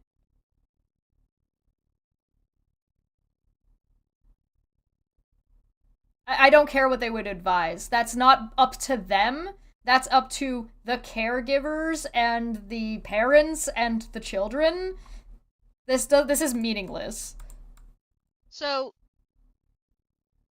Also, this is actually an advocation for puberty blockers, by the way, to slow down puberty. Yes, yeah, that's what I'm saying. And also, the young adults, they know a lot about their body, yes, but maybe. Again, the effects of transition on their body that needs to be in consultation with the person who's helping you through that, the specialized person, or the person who has, qualified and competent person who's helping you through this transition. Oh. And if they are saying there's nothing wrong with going for an urgent transition, it's fine. It should be okay. But again, it's saying that what it says here is that what it's implying here is that the services encourage such behavior. Well, transition urgently, or just let young people decide. Well, again, Kira makes a good point, right? You know, Kira said bullshit. There's just as many that regret not transitioning earlier. Yeah, if you wanted, as if this would be relevant, right, to a report like this. If you were trying to make this argument, you would have to take all of the trans people who have transitioned at a younger age, and all of the trans people who did not transition at a younger age, and basically everybody who would qualify as a trans person by whatever standard you laid out, and be like, you'd have to give them a survey And then you would have to be like, hey, do you regret not transitioning earlier? Or are you happy with the rate at which you transitioned? Would you rather have transitioned earlier or later? And then you would have to use psychology and sociology to break down that information and figure it out, and then like actually like to be able to find anything definitive about it. But even then, it's still not going to necessitate any kind of application to the general populace, because it's going to be all individuals or what. If you wanted to really make a report about how medical care is effective or is not effective and finding holes in the medical care, then that's what you should be focusing on, and that's just not what's happening. And again, so Belmont, you said 12:20, right? Well, hold on, we're not. No, stop! Stop jumping ahead. We'll get there when we get there. He's gonna have to wait. For some of the best outcomes will be the best outcome will be transition, whereas others may resolve their distress in other ways. Some may transition and then detransition or experience regret. Or experience regret. The NHS needs to care for all those that seek seeking support. You know what this makes me think of? If you want a hysterectomy, you might regret it later. I'll snip your semen pipe. They're more willing to give vasectomies at a younger age than they are for women getting hysterectomies. A lot of the time, if you're under the age of 35, they won't give you a hysterectomy, even if you have kids already, because you might regret it later and might want to have kids later, as if there's no other way to obtain a child. It's a. So there's also, like, again, we're back to, it's not the doctor's job to be concerned about what you might regret later. If anybody has any business having that conversation with you, it's a psychologist. Mm-hmm. And should a psychologist be part of a child transitioning or a part of assessing care for a child? Yeah, why not? But that's a conversation that should be happening with the psychologist, not the doctor. The doctor needs to provide the care that the doctor needs to provide. And again, it's presenting as if they don't care for everyone who seeks support. Well, yeah, as if it's not already part of the process, right? There's a difference between do they refuse care, or they are not able to care because of lack of resources. Sure. Huge difference. And I'm already not happy with this report, the way it equivocates terms. The care of this population needs to be holistic and personal. It may comprise a wide range of interventions and services, some of which can be delivered outside of NHS specialist services. Sure. There remains diversity of opinion as to how best to treat these children and young people. The evidence is weak, and clinicians have told us they are unable to determine with any certainty which children and young people will go on to have an enduring trans identity. I feel like, did we not look this up last time we were looking at the CASS stuff?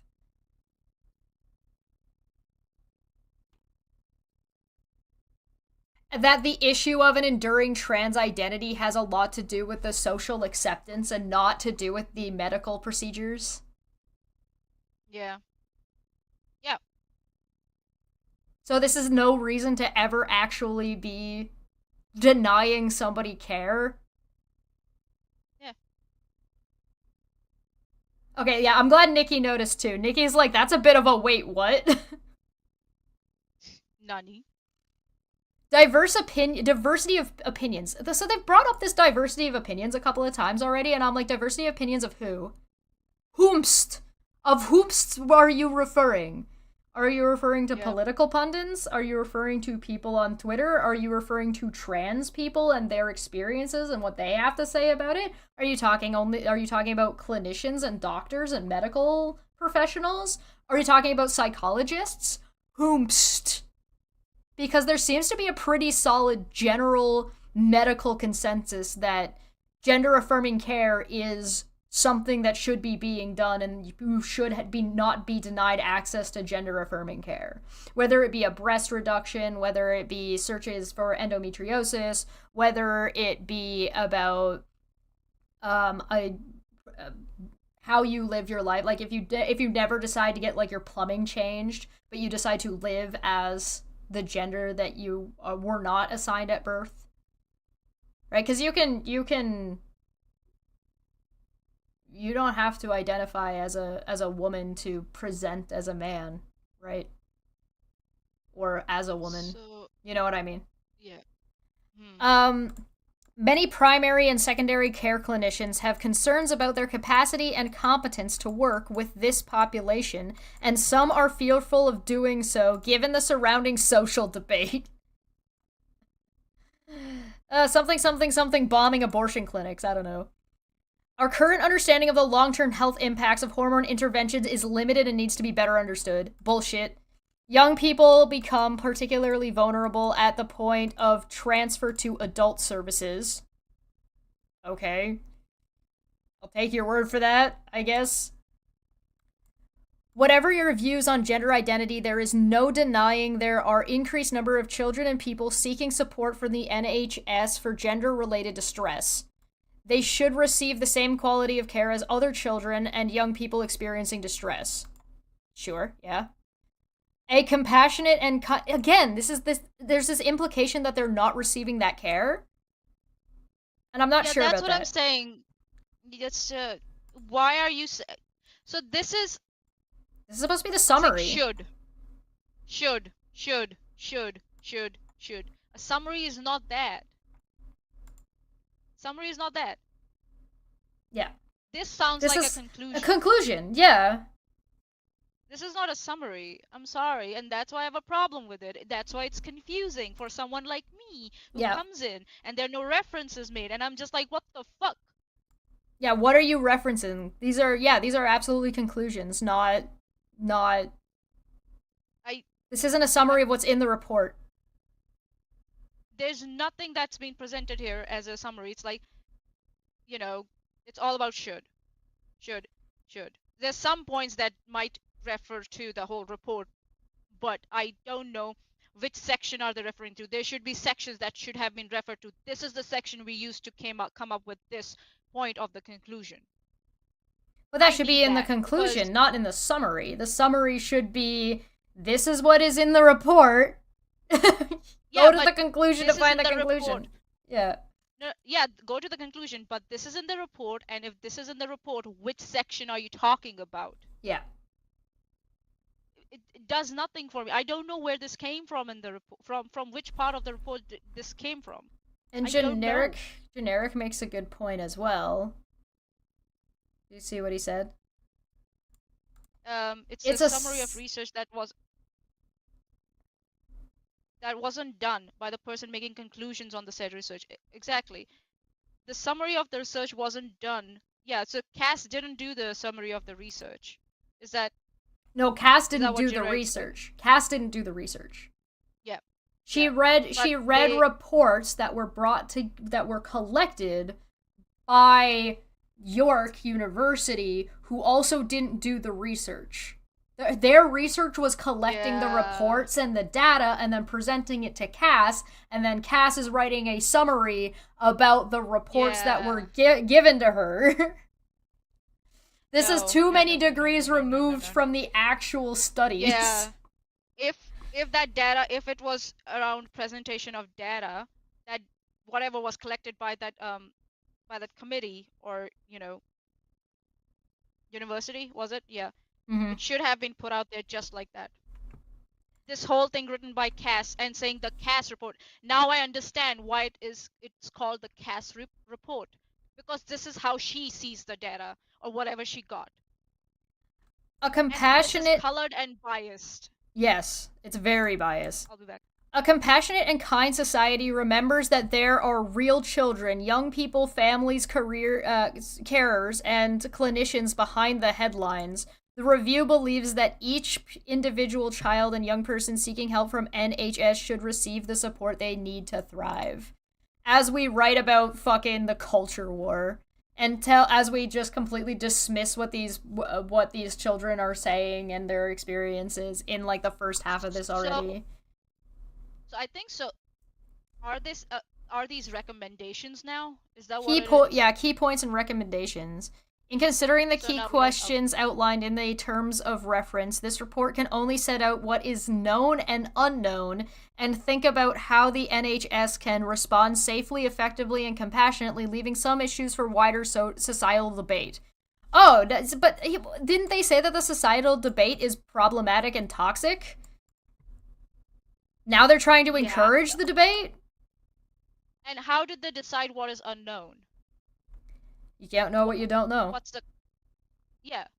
However, in order to gain as broad an understanding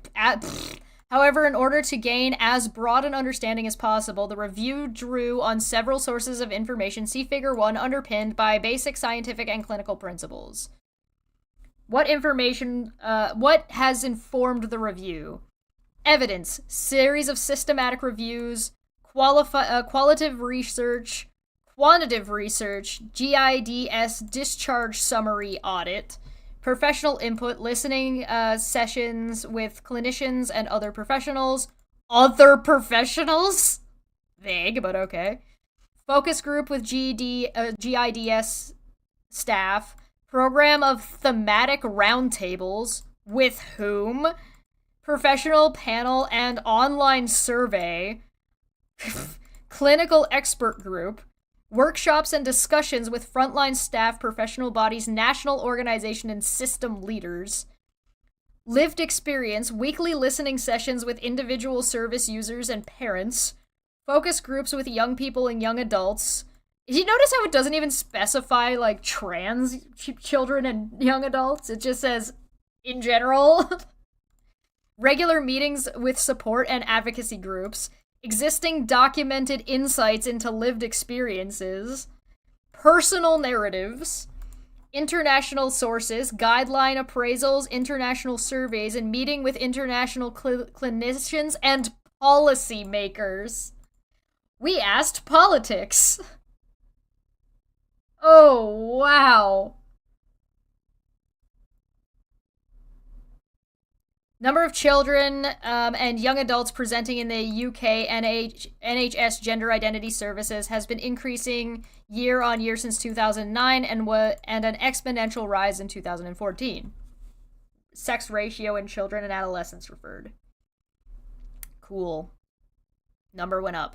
What am I supposed to look for here as well? You wanted figure 2012 or something? 20.12? You're muted. Of course I am. 12.20 and 21. So Belmont said that it does 12.20. It does set the criteria for what is a low, moderate, or high quality. It's Tesh's page number 161. Oh, thanks. So that it qualifies what's a low quality or a moderate quality. Quality scores for included studies assessed using a modified Newcastle-Ottawa scale. Score 1.0, 0.5, 0.0, not applicable. It doesn't, it only talks about, so it says, of the 11 studies that, it's 12.21, anyone, on page 161. Of the 11 studies that met the research criteria, 9 were low quality, scoring between 1.5 and 3.5. Fair, and 2 were moderate quality, scoring between 4.5 and 5.0. The most problematic aspects were sample selection, and samples were not reliably representative of the broader population. Most studies were US-based. Why are you considering US-based? I don't know, but the next one, 12.22, the quality of the studies was not good enough to draw any firm conclusions, so all research should be interpreted with caution. So again, it doesn't tell me what high quality is. It's just telling me what low and moderate can be. Well, they also said that they used a modified Newcastle-Ottawa scale. What did they change? How did they modify it? Yeah. See, it's Belmont, I see, you are helping us, I get it. But the more, it's it's not helping. I'm sorry. It's more questions are coming out rather than Whoops. resolving the questions, the original questions we have. And Belmont said, I think it's a fairly standard practice to commission a review of the current knowledge in a particular field. The problem is, it's not. I mean, that even if it was, that's fine. It doesn't make this one any good or useful. Like I said, even if this one was, like, the intention was good. Let's pretend the intention was good. I don't think it was, but let's pretend that the intention was good. If your report is so poorly put together that the only people that can utilize it are one side of an admittedly biased and toxic social debate, is not good, that you didn't do a good job. I'm sorry. And that's what I'm saying. There are like Chesh said, there's too many filters in this review. Too many degrees of separation, right? Yes. Again, yeah. It's why didn't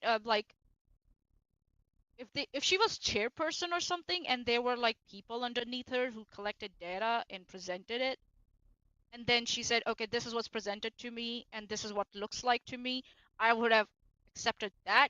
This is not what that is. It's not showing a snapshot to me. It's just, and it's vague. It's so vague and it's frustrating when things are vague. The University of York systematic review on social transition aimed to identify and summarize evidence of the outcomes of social transition for children and adolescents with gender dysphoria. That's interestingly specific. That's talking about social transition, not medical transitions. So if that's... Yeah,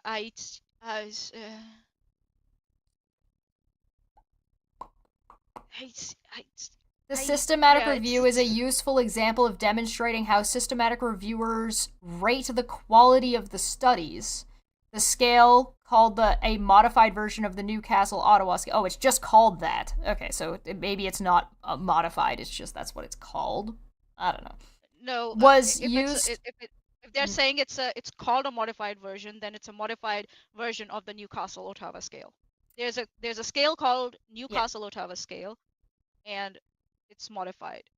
So, yeah. Was used to assess the items shown, blah, blah, blah, then give a summary of the score, blah, blah, blah. The maximum score is 8. A score of 0 to 3.5 is considered low, and 4 to 5.5 moderate quality, and 6 to 8 is high quality. But it doesn't... Yeah. 6 to 8 high quality, it says. So they have found no research in high quality. I get that. I'm understanding that it's saying that a high quality would be 8, but it doesn't say what 8 means. If we don't know what 8 means, where it is? Hold on. Can you go to the diagram, please? Yep. So this diagram? 1.5. They didn't. So it's possible, like what they're saying is, if it meets 5 of these criteria that are set, then the score is 5. Then how do you get 8? And can you scroll down a minute? There are 8 criteria, isn't it? That's what they are. 1, 2, 3, 4, 5, 6. 4, 5, 6, 7, 8. Okay, got it. 7, 8. Yeah. So that's how they're doing it. If it meets all the criterias. Yeah. But and they should say that. Yeah, it doesn't really specify how the scoring is. Like, okay, if it meets all this criteria, it's fine. I was wrong, Belmont. It does define what's high quality. Got it. So high quality, to have a high quality score is to have representativeness of socially I'm just going to zoom this in so it's a little bit easier, because I don't care about the chart right now. I'm looking at the total score. Yeah, representativeness of socially transitioned group. Comparison group drawn. Reliability of ascertainment of social transition. Group comparability matched to control for age, sex, or gender, SES. Group comparability, control for baseline or parental family support. Assessment of outcome, validate scale. Sufficient time after social transition for outcomes to occur.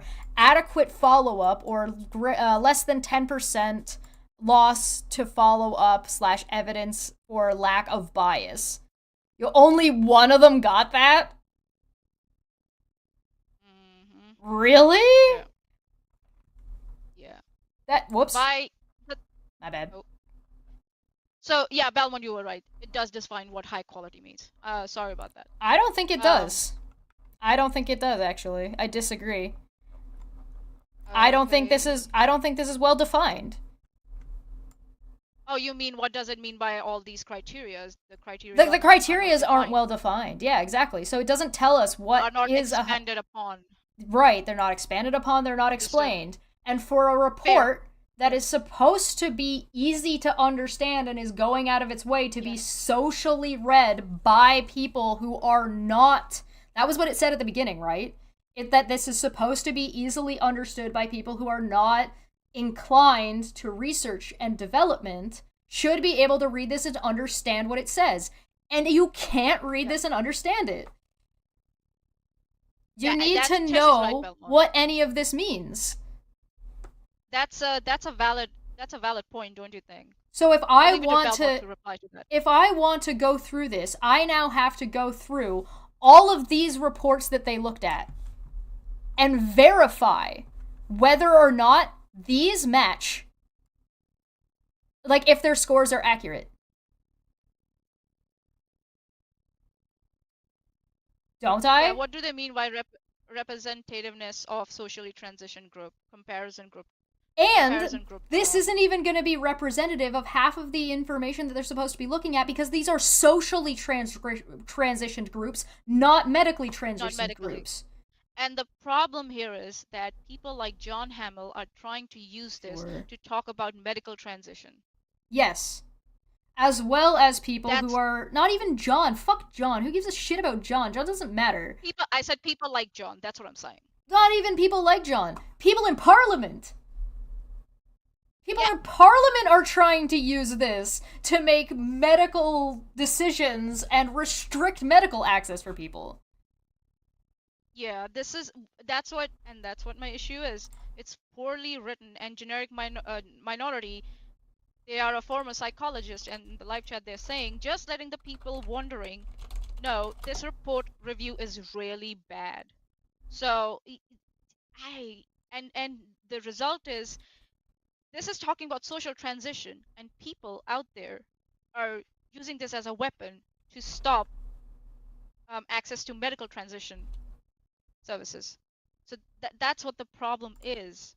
I really hope the point is okay for you, Belmont, to understand. I really hope that's the point, and that's why I was frustrated when I realized this is not a written report. And again, this should have been referred in that point.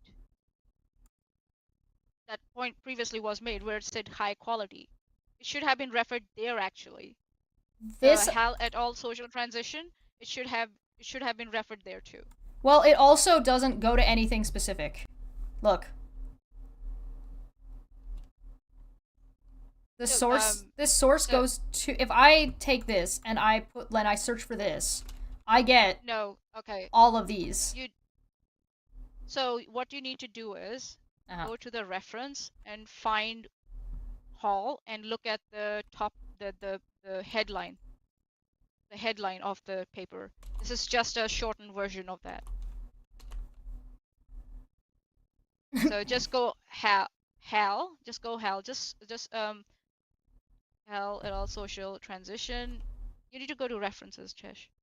Hey, I just searched the word and I'm looking for it. Okay. It's not anywhere. Reference. No. Hold on. Give me references. Oh, hey, it's the kid with the fucked up hands again. References. Hold on. So yeah, there's access. Gotta go to H. So in the references, there's one: access to care and frequency of detransition, gender services for adolescent children across EU 15+ countries, impact of social transition in relation to gender for children and adolescents, and then. Wait. So are you telling me that Hall et al. is not a direct reference. It's actually a general reference to all of the shit, or like a portion of the shit that's in the reference. In the references at the end. So the source is Hall et al. Which Hall et al. Are you talking? Social transition. Hold on. I got it. Give me a second. Is it just all of these? Is it just all of these ones at the top? No. Hold on. Give me a second. Transition. It's talking about social transition, right? Yeah. Care pathways, systemic. Carries children are referred to specialists. Clinical guidelines for children and adults experiencing gender dysphoria or incongruous system of guidelines. Is it that one? Again, it's very confusing. It's talking about social transitioning, but which one? It doesn't tell me in the references also. The references also... I'm gonna go ahead and make an assumption and say that that this is referring to all 1, 2, 3, 4, 5, 6, 7, 8, 9, 10, 11 documents that they looked at. Because it says they looked at 11, right? Of the 11 studies that met the search criteria. What was the search criteria? Below. I think so, that whole thing. The problem is, this is a snapshot that has been picked up from another research. I assume so. That's what it seems to be indicating. This is... Yeah. The grid indicates... So, the grid indicates individual scores for each study on each of the criteria. Bars at the top and numbers at the top indicate overall score. Socioeconomic status. So, they're saying they have gotten this whole, what do you say? The scale for the scoring from Hall et al. But which Hall et al. Are they talking about? Even me as someone who has a research background cannot figure it out which Hall et al. They're talking about, because there are 1, 2, 3, 4, 5, 6 references of Hall et al. Shouldn't so there be? Because I'm a little bit confused, because the way I'm understanding this, and you tell me that I'm wrong because I'm the layman here. Should this not be referencing 1, 2, 3, 4, 5, 11, right? It should be 11 studies that they used and that they then applied this score to, right? But it was also had to meet the search criteria. What was the search criteria? Yeah. I don't it doesn't say. And that's what the thing is. So I'm looking at the references now. One hall is talking about clinical guidelines. The other hall reference is talking about characteristics of children and adolescents referred to specialist gender. The other one is talking about care pathways. And then the other one is talking about interventions to suppress puberty adolescents. And the other one is talking about... Hold on. Again, clinical guidelines again, and then the other one is talking about masculinizing and feminizing hormone interventions. So, which Hall et al. Is social transition? Side note, why are these in the order that they're in, by the way? Because they're not in order by alphabetical. Oh no, are they alphabetical? No, they're alphabetical. DFG, right? OORSSTVW. So they're alphabetical, not by year. So that's why the years are all over the place. They're alphabetical. Which one is the social? Which one is the social? I don't know. Transition. Okay, but there's a table that they're provided where it says the social transition is impact of social transition in relation to gender for children and adolescents in systemic review. Where's the link to it? This is literally titled, Manya, look at the title of the section we're in. Understanding the evidence. I'm sorry, but where is this? Where is this? It's not in... I can look for it on internet and find it, yes, but can I get a PDF copy of it? Access to full text? Can I? But I have to go out of my way to find that text. Why is it not referred in the references? Well, now you have to go digging and you have to assume that you find the right one. No, I found the right one. That's Well, I'm glad but you were able to do that. Not everybody's going to be able to do that, Manya. Yeah, so it took what 10, 15 minutes of digging to go all through this. And still, again, it's a criteria taken from another research. I feel like I'm taking crazy pills. Man, this is not helping. Actually, it's actually making it more complex. I'm sorry. It should make it easier for me. Why is it not mentioned in the references? What the fuck? Childhood social transition and likelihood of persistence. It's yeah. Oh god.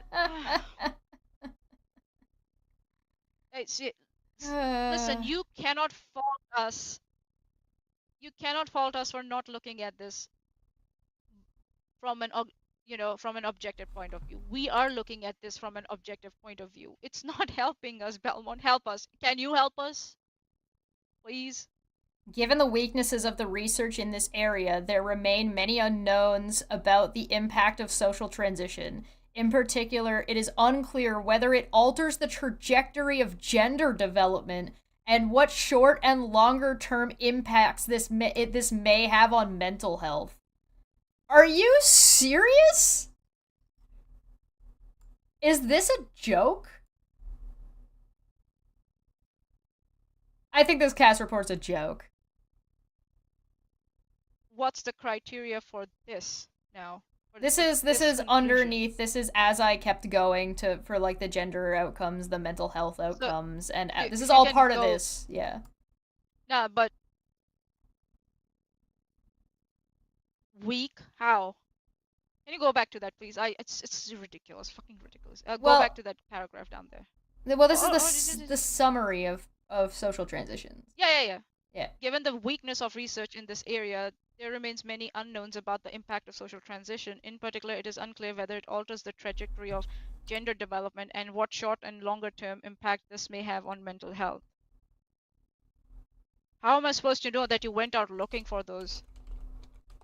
Well, they already selected out, right? They selected out 11 studies, the majority of which were in America for some reason. They didn't say why.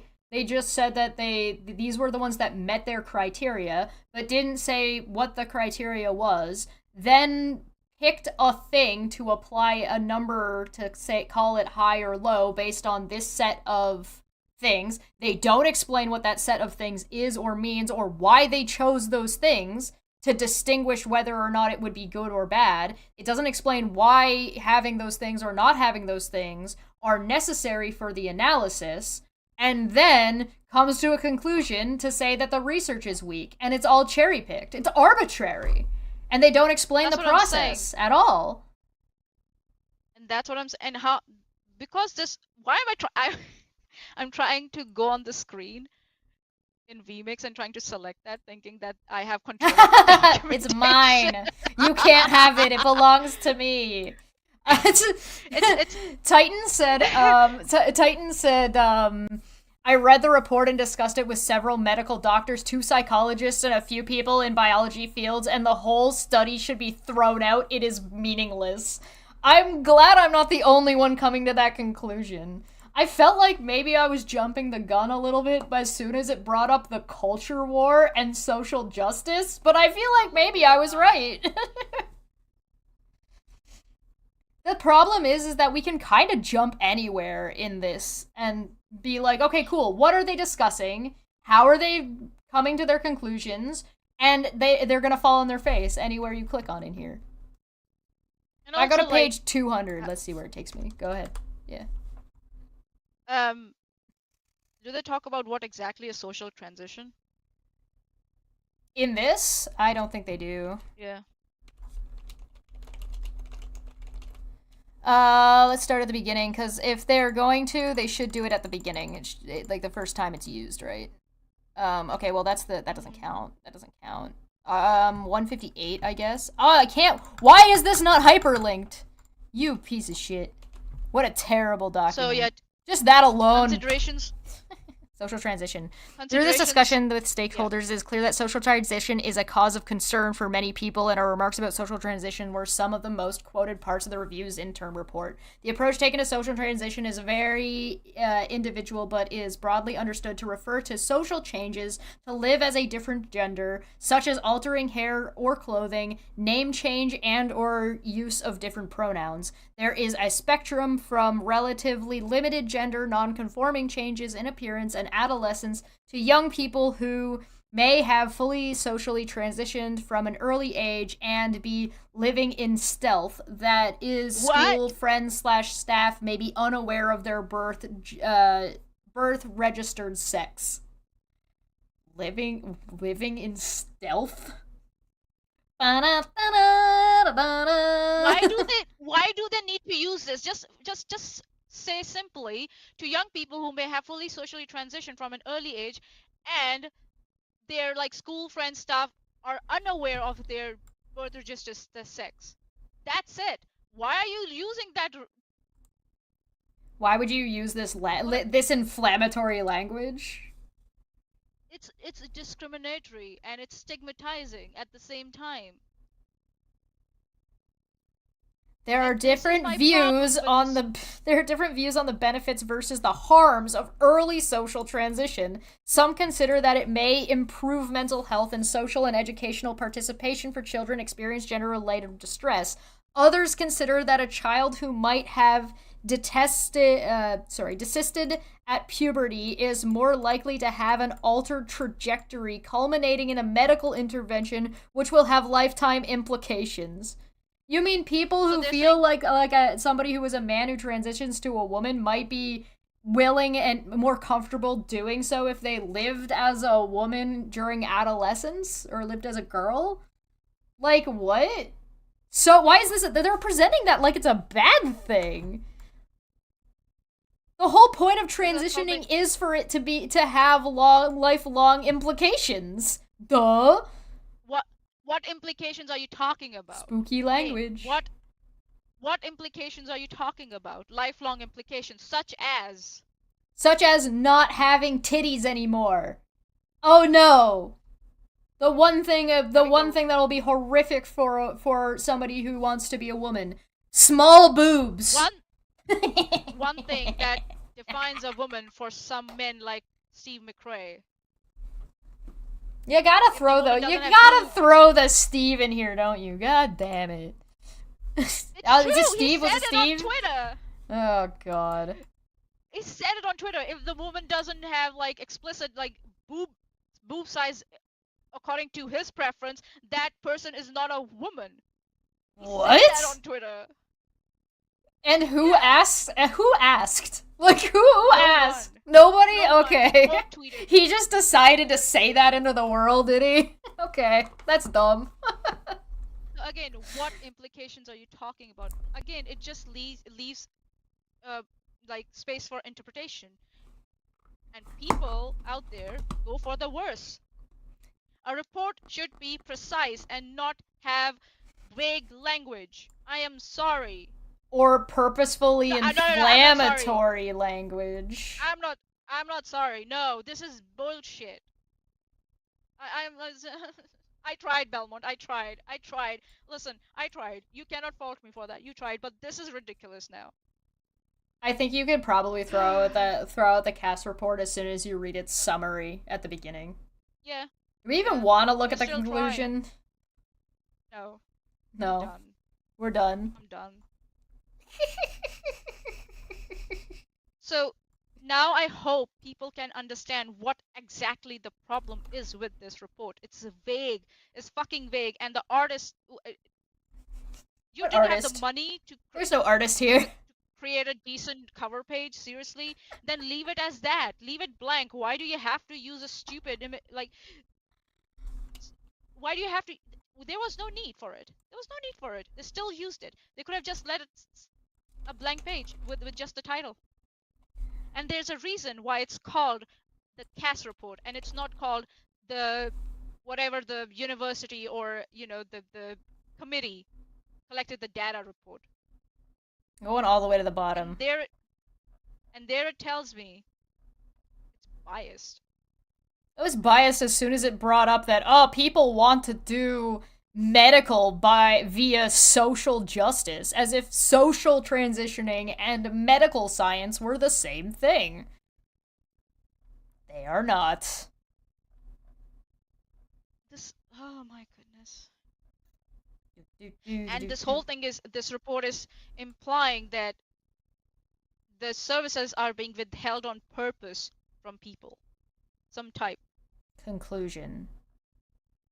Best interests. Best evidence. Assessing whether a treatment is clinically indicated. As discussed in chapters 9 and 10, international guidelines on assessment of children and young people with gender incongruence or dysphoria lack clarity about purpose, content, or duration. What? Formal assessment tools have not been adequately validated. So, hold on. Young people with gender incongruence lack clarity about purpose, content, and duration. Okay, so people who are transitioning don't know what the purpose is, and what will it involve, and how long will it take? It's as if it depends from individual to individual? No, the guidelines. The international guidelines on the assessment of children and young people with gender incongruence or dysphoria. So, like, the guidelines lack clarity about purpose, content, or duration. Formal assessment tools have not been adequately validated.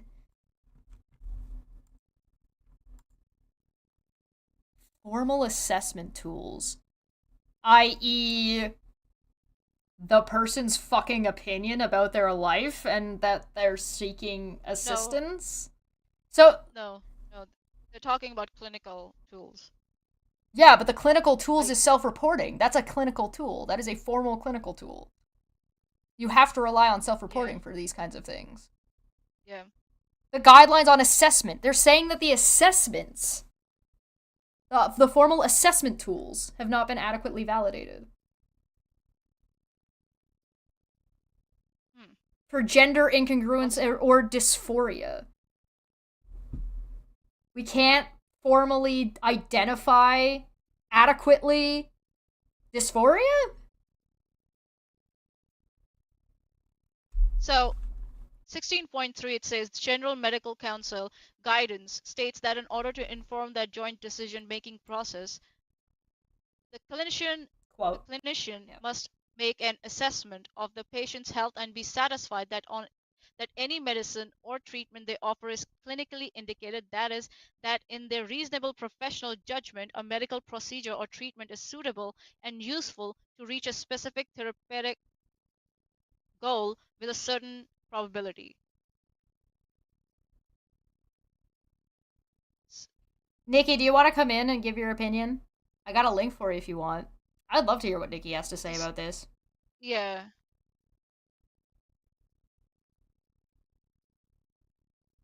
Yes? Yeah, I got you. I'll get you in here. That's the only thing that I can relate to the assessment part. You're not gonna be on screen, Nikki. I've got you on audio only, so you know when you come in. I sent it to you on Discord. It just says that there's a lack of validation of these assessments. Of what type of assessments are you talking about? Again, it's so vague. It's so stupid. Well, this is, to be fair, we're looking at the conclusion of a chunk we didn't read on stream. So because we didn't read it, the context might be a little bit off. But if it's a conclusion, it should be clear. I just read it. What, chapter 19? Or chapter 9 and 10? No, 16.30. No, sorry. Give me a second. I'll get it for you. Assessing whether 16.3 is 16.3. Above that. Right there. Yeah. Yeah. Challenges in clinical decision making.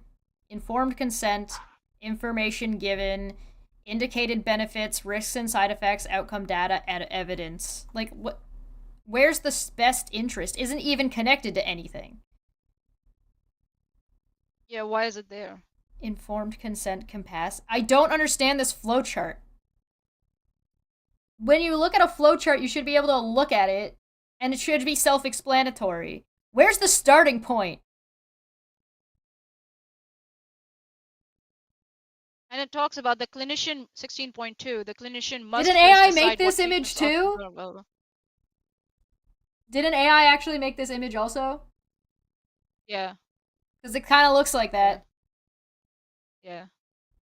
There was a considerable public interest in the Bell versus Tavistock case referenced in Chapter 2, which focused on competence/capacity of the child or young person to consent to medical treatments. However, this is only part of the process of decision-making about treatment options.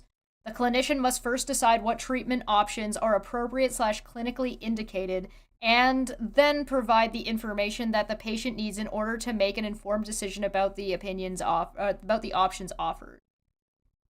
But if you're talking about children, then you need the doctor, the child, the parents or guardians, and probably a psychologist, because you should take your kids to therapy. Period. So they're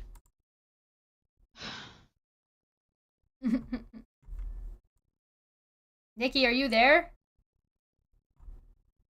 It's saying which focused on competence capacity of the child or young person to consent to medical treatments. However, this was only part of the process of decision making about treatment options. Obviously, medical treatment is part of treatment options. What? And are you saying psychological medical treatments? What medical treatments are you talking about? Yeah, that is vague, because medical treatments is a very big umbrella. The clinician must first decide what the treatment options are appropriate, clinically indicated, and then provide the information that patient needs in order to make. So are you saying that's what not they were doing? Is that what you're saying, or you're just stating they should or must? What are you describing here? Assessing. Okay, hold on a minute. What the fuck? 16. Challenges. Yeah, I've noticed that. I've noticed that too, Titan. I've noticed that.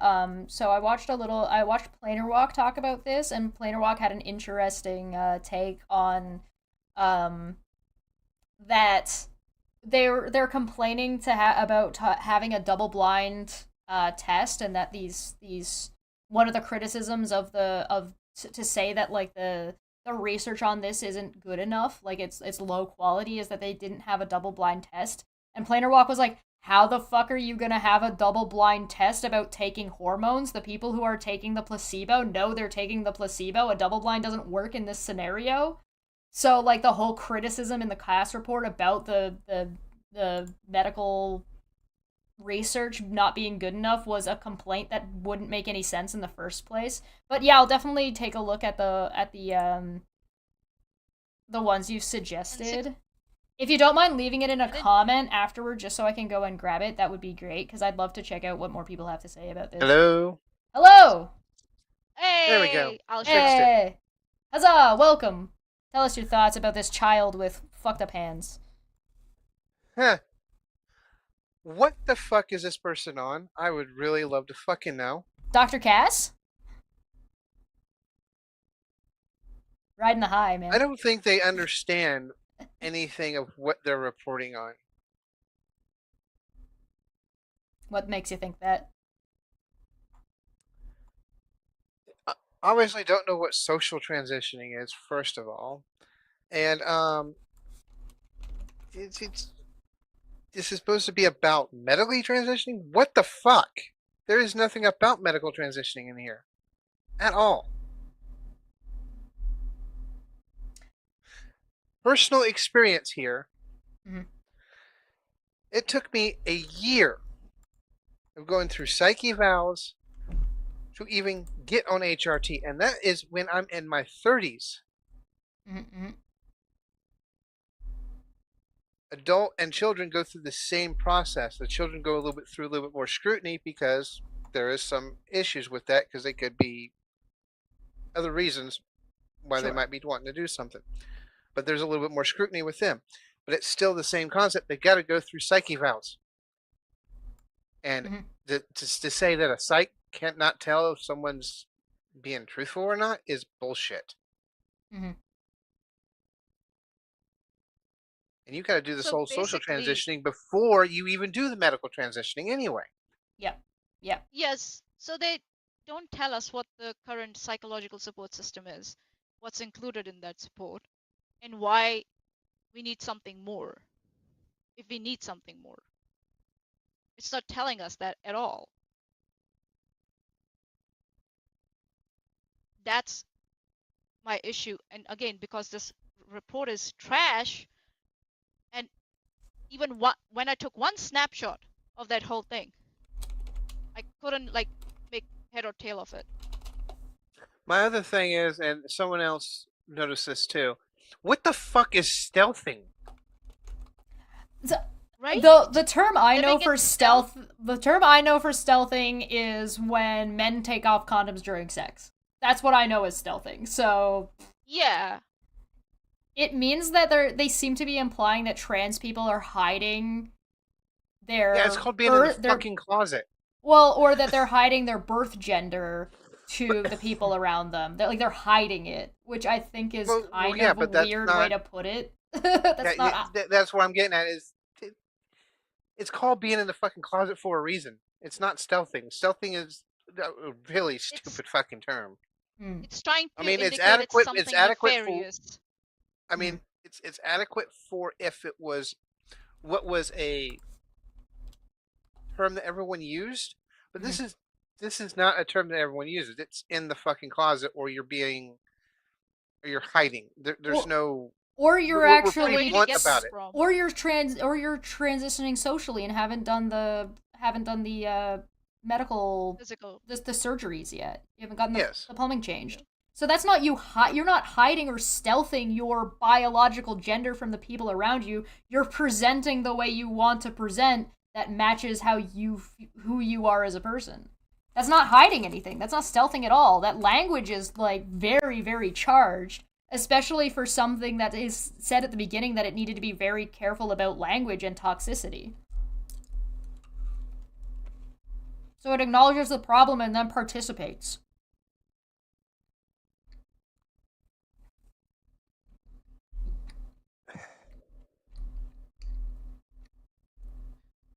There is so much bullshit that trans people have to go through just to even get to medical transitioning and even stay on medical transitioning too. Like, here's a hot take on this one. Yeah. Here's a hot take on this one for me. Because I have possible high blood pressure, I might not even be able to get back on HRT. There's a safeguard right there. Yep. Yeah, there's the safeguards. So this bullshit that there's no safeguards in this whole thing is fucking bullshit. This is weaponization of the psychosocial or the psychological challenges that both the medical industry, or not industry, sorry, the medical field and the participants face during this transition. That's what it is. This is a weaponization of those struggles, or of those, you can say, if I may dare use the blind spots, if I may dare say. It's and the simple fact that they say that there's not enough research on this. Yeah. And to imply somehow that medical treatments are at fault or are not effective. No, that they are 100% effective. Or not 100%. Yeah, but nothing's it's a ever 100%. But to try and undermine. Yeah. I mean, all right. So when this topic always comes up, and this is for any topic when it's related to transgender issues at all, everyone is picking a 1% of a 1% of a 1%. Transgenders are 1% of the populace of the world, period. Especially here in the United States. And then when people are picking off these little itty bitty extreme bits of like either detransition or someone trying to go into the women's restroom for the wrong reasons, or any other shit like that, that is a 1% of a 1% of a 1%. Yeah. And I'm sorry if someone wants to go in the woman's restroom for the wrong reasons. Who's gonna fucking stop them? Yeah, being trans or not isn't gonna help you or dissuade you one way or another. All this does is make women's spaces more dangerous. Yep. Simple as that. Because there's gonna be a lot of crying wolf, and then there's like a lot of crazy old boomer ladies that are yelling at younger women now who don't look female enough from their perspective, which is bullshit. Yeah. Are sexually assaulting people. And then another perfect example is like, so here's another thing. So my favorite example is there are some really, really beautiful trans women who haven't went through SRS, haven't went through anything, but they're on HRT and they either transitioned at an early age or they won the fucking genetic lottery. Mm-hmm. And you're telling me this person who 100% presents female but has a thing down there is supposed to go into the men's restroom instead of going in the women's restroom? Yep. Because you're afraid that there's going to be some sexual assault. Do I need to remind you lesbians exist? Do I need to remind you gay men exist? Yeah, no. It's a misnomer to pretend that trans people are going to be more likely to assault anybody than anybody else, especially since the main concern seems to be about the behavior of men, which also leans towards a little bit of a misogynistic idea that women can't be predators, which is just not true. I mean, don't get me wrong. I mean, I still have quote air quotes here male tendencies by the patriarchal bullshit, misogyny, whatever you want to call it. Sure. But yep. I still present female. I still do a lot of female things. I associate myself with female, even though I do male things sometimes. Male hobbies? Like video gaming? Video games. I love cars. I love women are allowed in video games, cars, and the military? What do you mean? Oh, no. Big funny thing with me on War Thunder is every couple matches I'll see, do women exist? There's like an old internet rule. There are no women on the internet. Yeah. Guy in real life, right? Yeah. IRL. It's just, oh my fucking god! This shit is, it's getting old. Yep. And I don't think people understand just how taxing this is. Now, is there things where I disagree with, like the way the transgender movement / way things are going right now shouldn't be doing? Sure, because again, I'm going to state this. We did a little bit too much too fast, or are trying to do too much too fast, because I'm sorry. Trying to push for all this shit overnight, and it's being more detrimental to our cause than everything. That's why I have specific hot takes on certain things that have probably gotten me kicked out of a few transgender communities because of it. You mean as an individual, you have your own ideas about how the transgender community ought to operate from your personal opinion? Yes. Go figure. You're not a homogenous group? You're not like, you don't just one brain cell? No, fuck no. Go figure. I get kicked out of transgender groups. Imagine that. Well... Hey, I still like Harry Potter, even though the fucking creator is a fucking bitch. Oh, yeah, I think that... whatever. Like, I'm talking about fucking J.K. Rowling shit. If you enjoy the books, enjoy the books. But, you know, if you don't want to support J.K. Rowling... Yar har fiddle-dee-dee, being a pirate is alright with me. Do what you want, cause a pirate is free. You are a pirate. You want to... Or support your local library. Yeah, if you want to withdraw your support from J.K. Rowling, don't burn your already bought Harry Potter set, you fucking moron. The same criticism about Barbie. Yeah, as Chess No. What are the big library. things? What are the big things that got me kicked? There's two things that got me kicked out of my two most recent transgender groups I was in. One, someone went off about Chris Pratt being Mario. Oh, okay. Because I don't know what that has to do with transphobic one time, and his church is transphobic apparently, or something like that. I don't remember. I don't care. And 2, I paid money for the Harry Potter game. Oh, the Legacy, Harry Potter Legacy. Hogwarts Legacy, yeah. Mm-hmm. Oh, right. And those two, I got kicked out of 2 different trans groups because of those 2 reasons. Really? Even when I said I can separate the art from the artist. I mean, yeah, it's a sticky issue, maybe for another time. So, because, like, you could talk about, like, giving money to a creator and supporting a creator when they're still, like, around and alive and blah, blah, blah, blah, blah. It's a whole sticky... In my opinion, this is part of the overcorrection. Oh, okay. That happens. That's what it is. No, yeah, I got a lot of takes for a later topic on this. Oh, for sure, yeah. Maybe we can get you and someone else on to, as, like, just let trans people discuss how they feel about their own stuff. Because, like, who are we, right, Manya? We're out here, we are here to help facilitate. As if our opinion about the CASS report is really that important compared to, you know, like, somebody who is part of the field. As somebody who is part of the demographic that this is being weaponized against, right? Your opinions hold more value than ours do. And that doesn't mean that our opinions are suddenly worthless, or anybody else's opinion is suddenly worthless. It's just a matter of priority.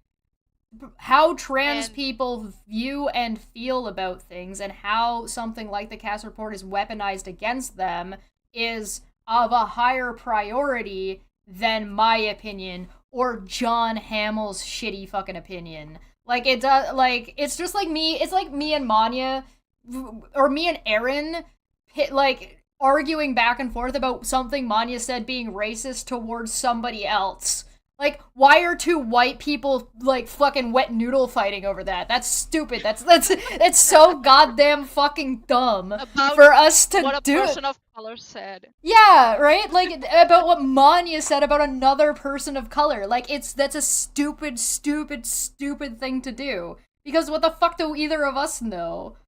Like, I'm not gonna be the one who's gonna be able to sit there and definitively say, yes, this was racist, or no, this is not racist, because who the fuck am I? I'm going back to the YouTube chat, and I see Alicia. I gotta ask if I can use this bathroom. That is my point exactly. I'm only going in there to poop or pee. Yeah, right? Go to the bathroom in peace. As if people don't sneak into the bathroom to have sex on the regular. That's usually at nightclubs, isn't it? Nightclubs, bars, high school bathrooms. Damn, you must have had an interesting high school.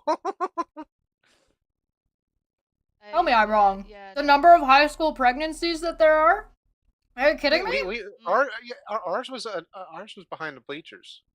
Underneath the bleachers. That's a spot. Yep, that's a spot. Alright. Thanks for joining us, Nikki. I appreciate your opinion on this. We should get out of here. We've been live for a while. Thank you. No problem. If there's anything in particular that you want us to look at in the CASS report in more detail, please feel free to let us know for anybody watching right now. If you have comments, if there's, like, enough back and forth still going on about this, maybe we'll do another one. We'll follow up. Yep. Depending on what you guys want, depending on what we see.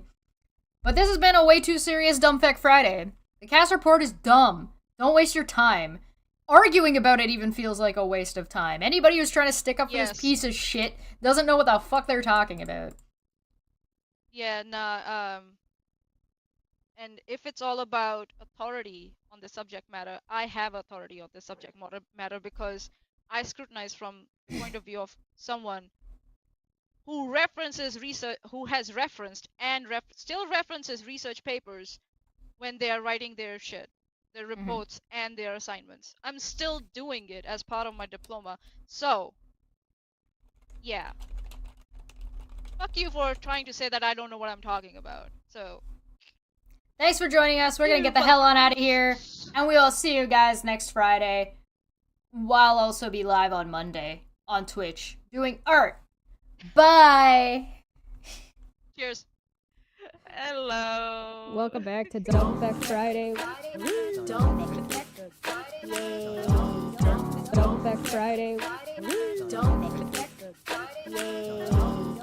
Dumb Fact Friday. It's going to be fun.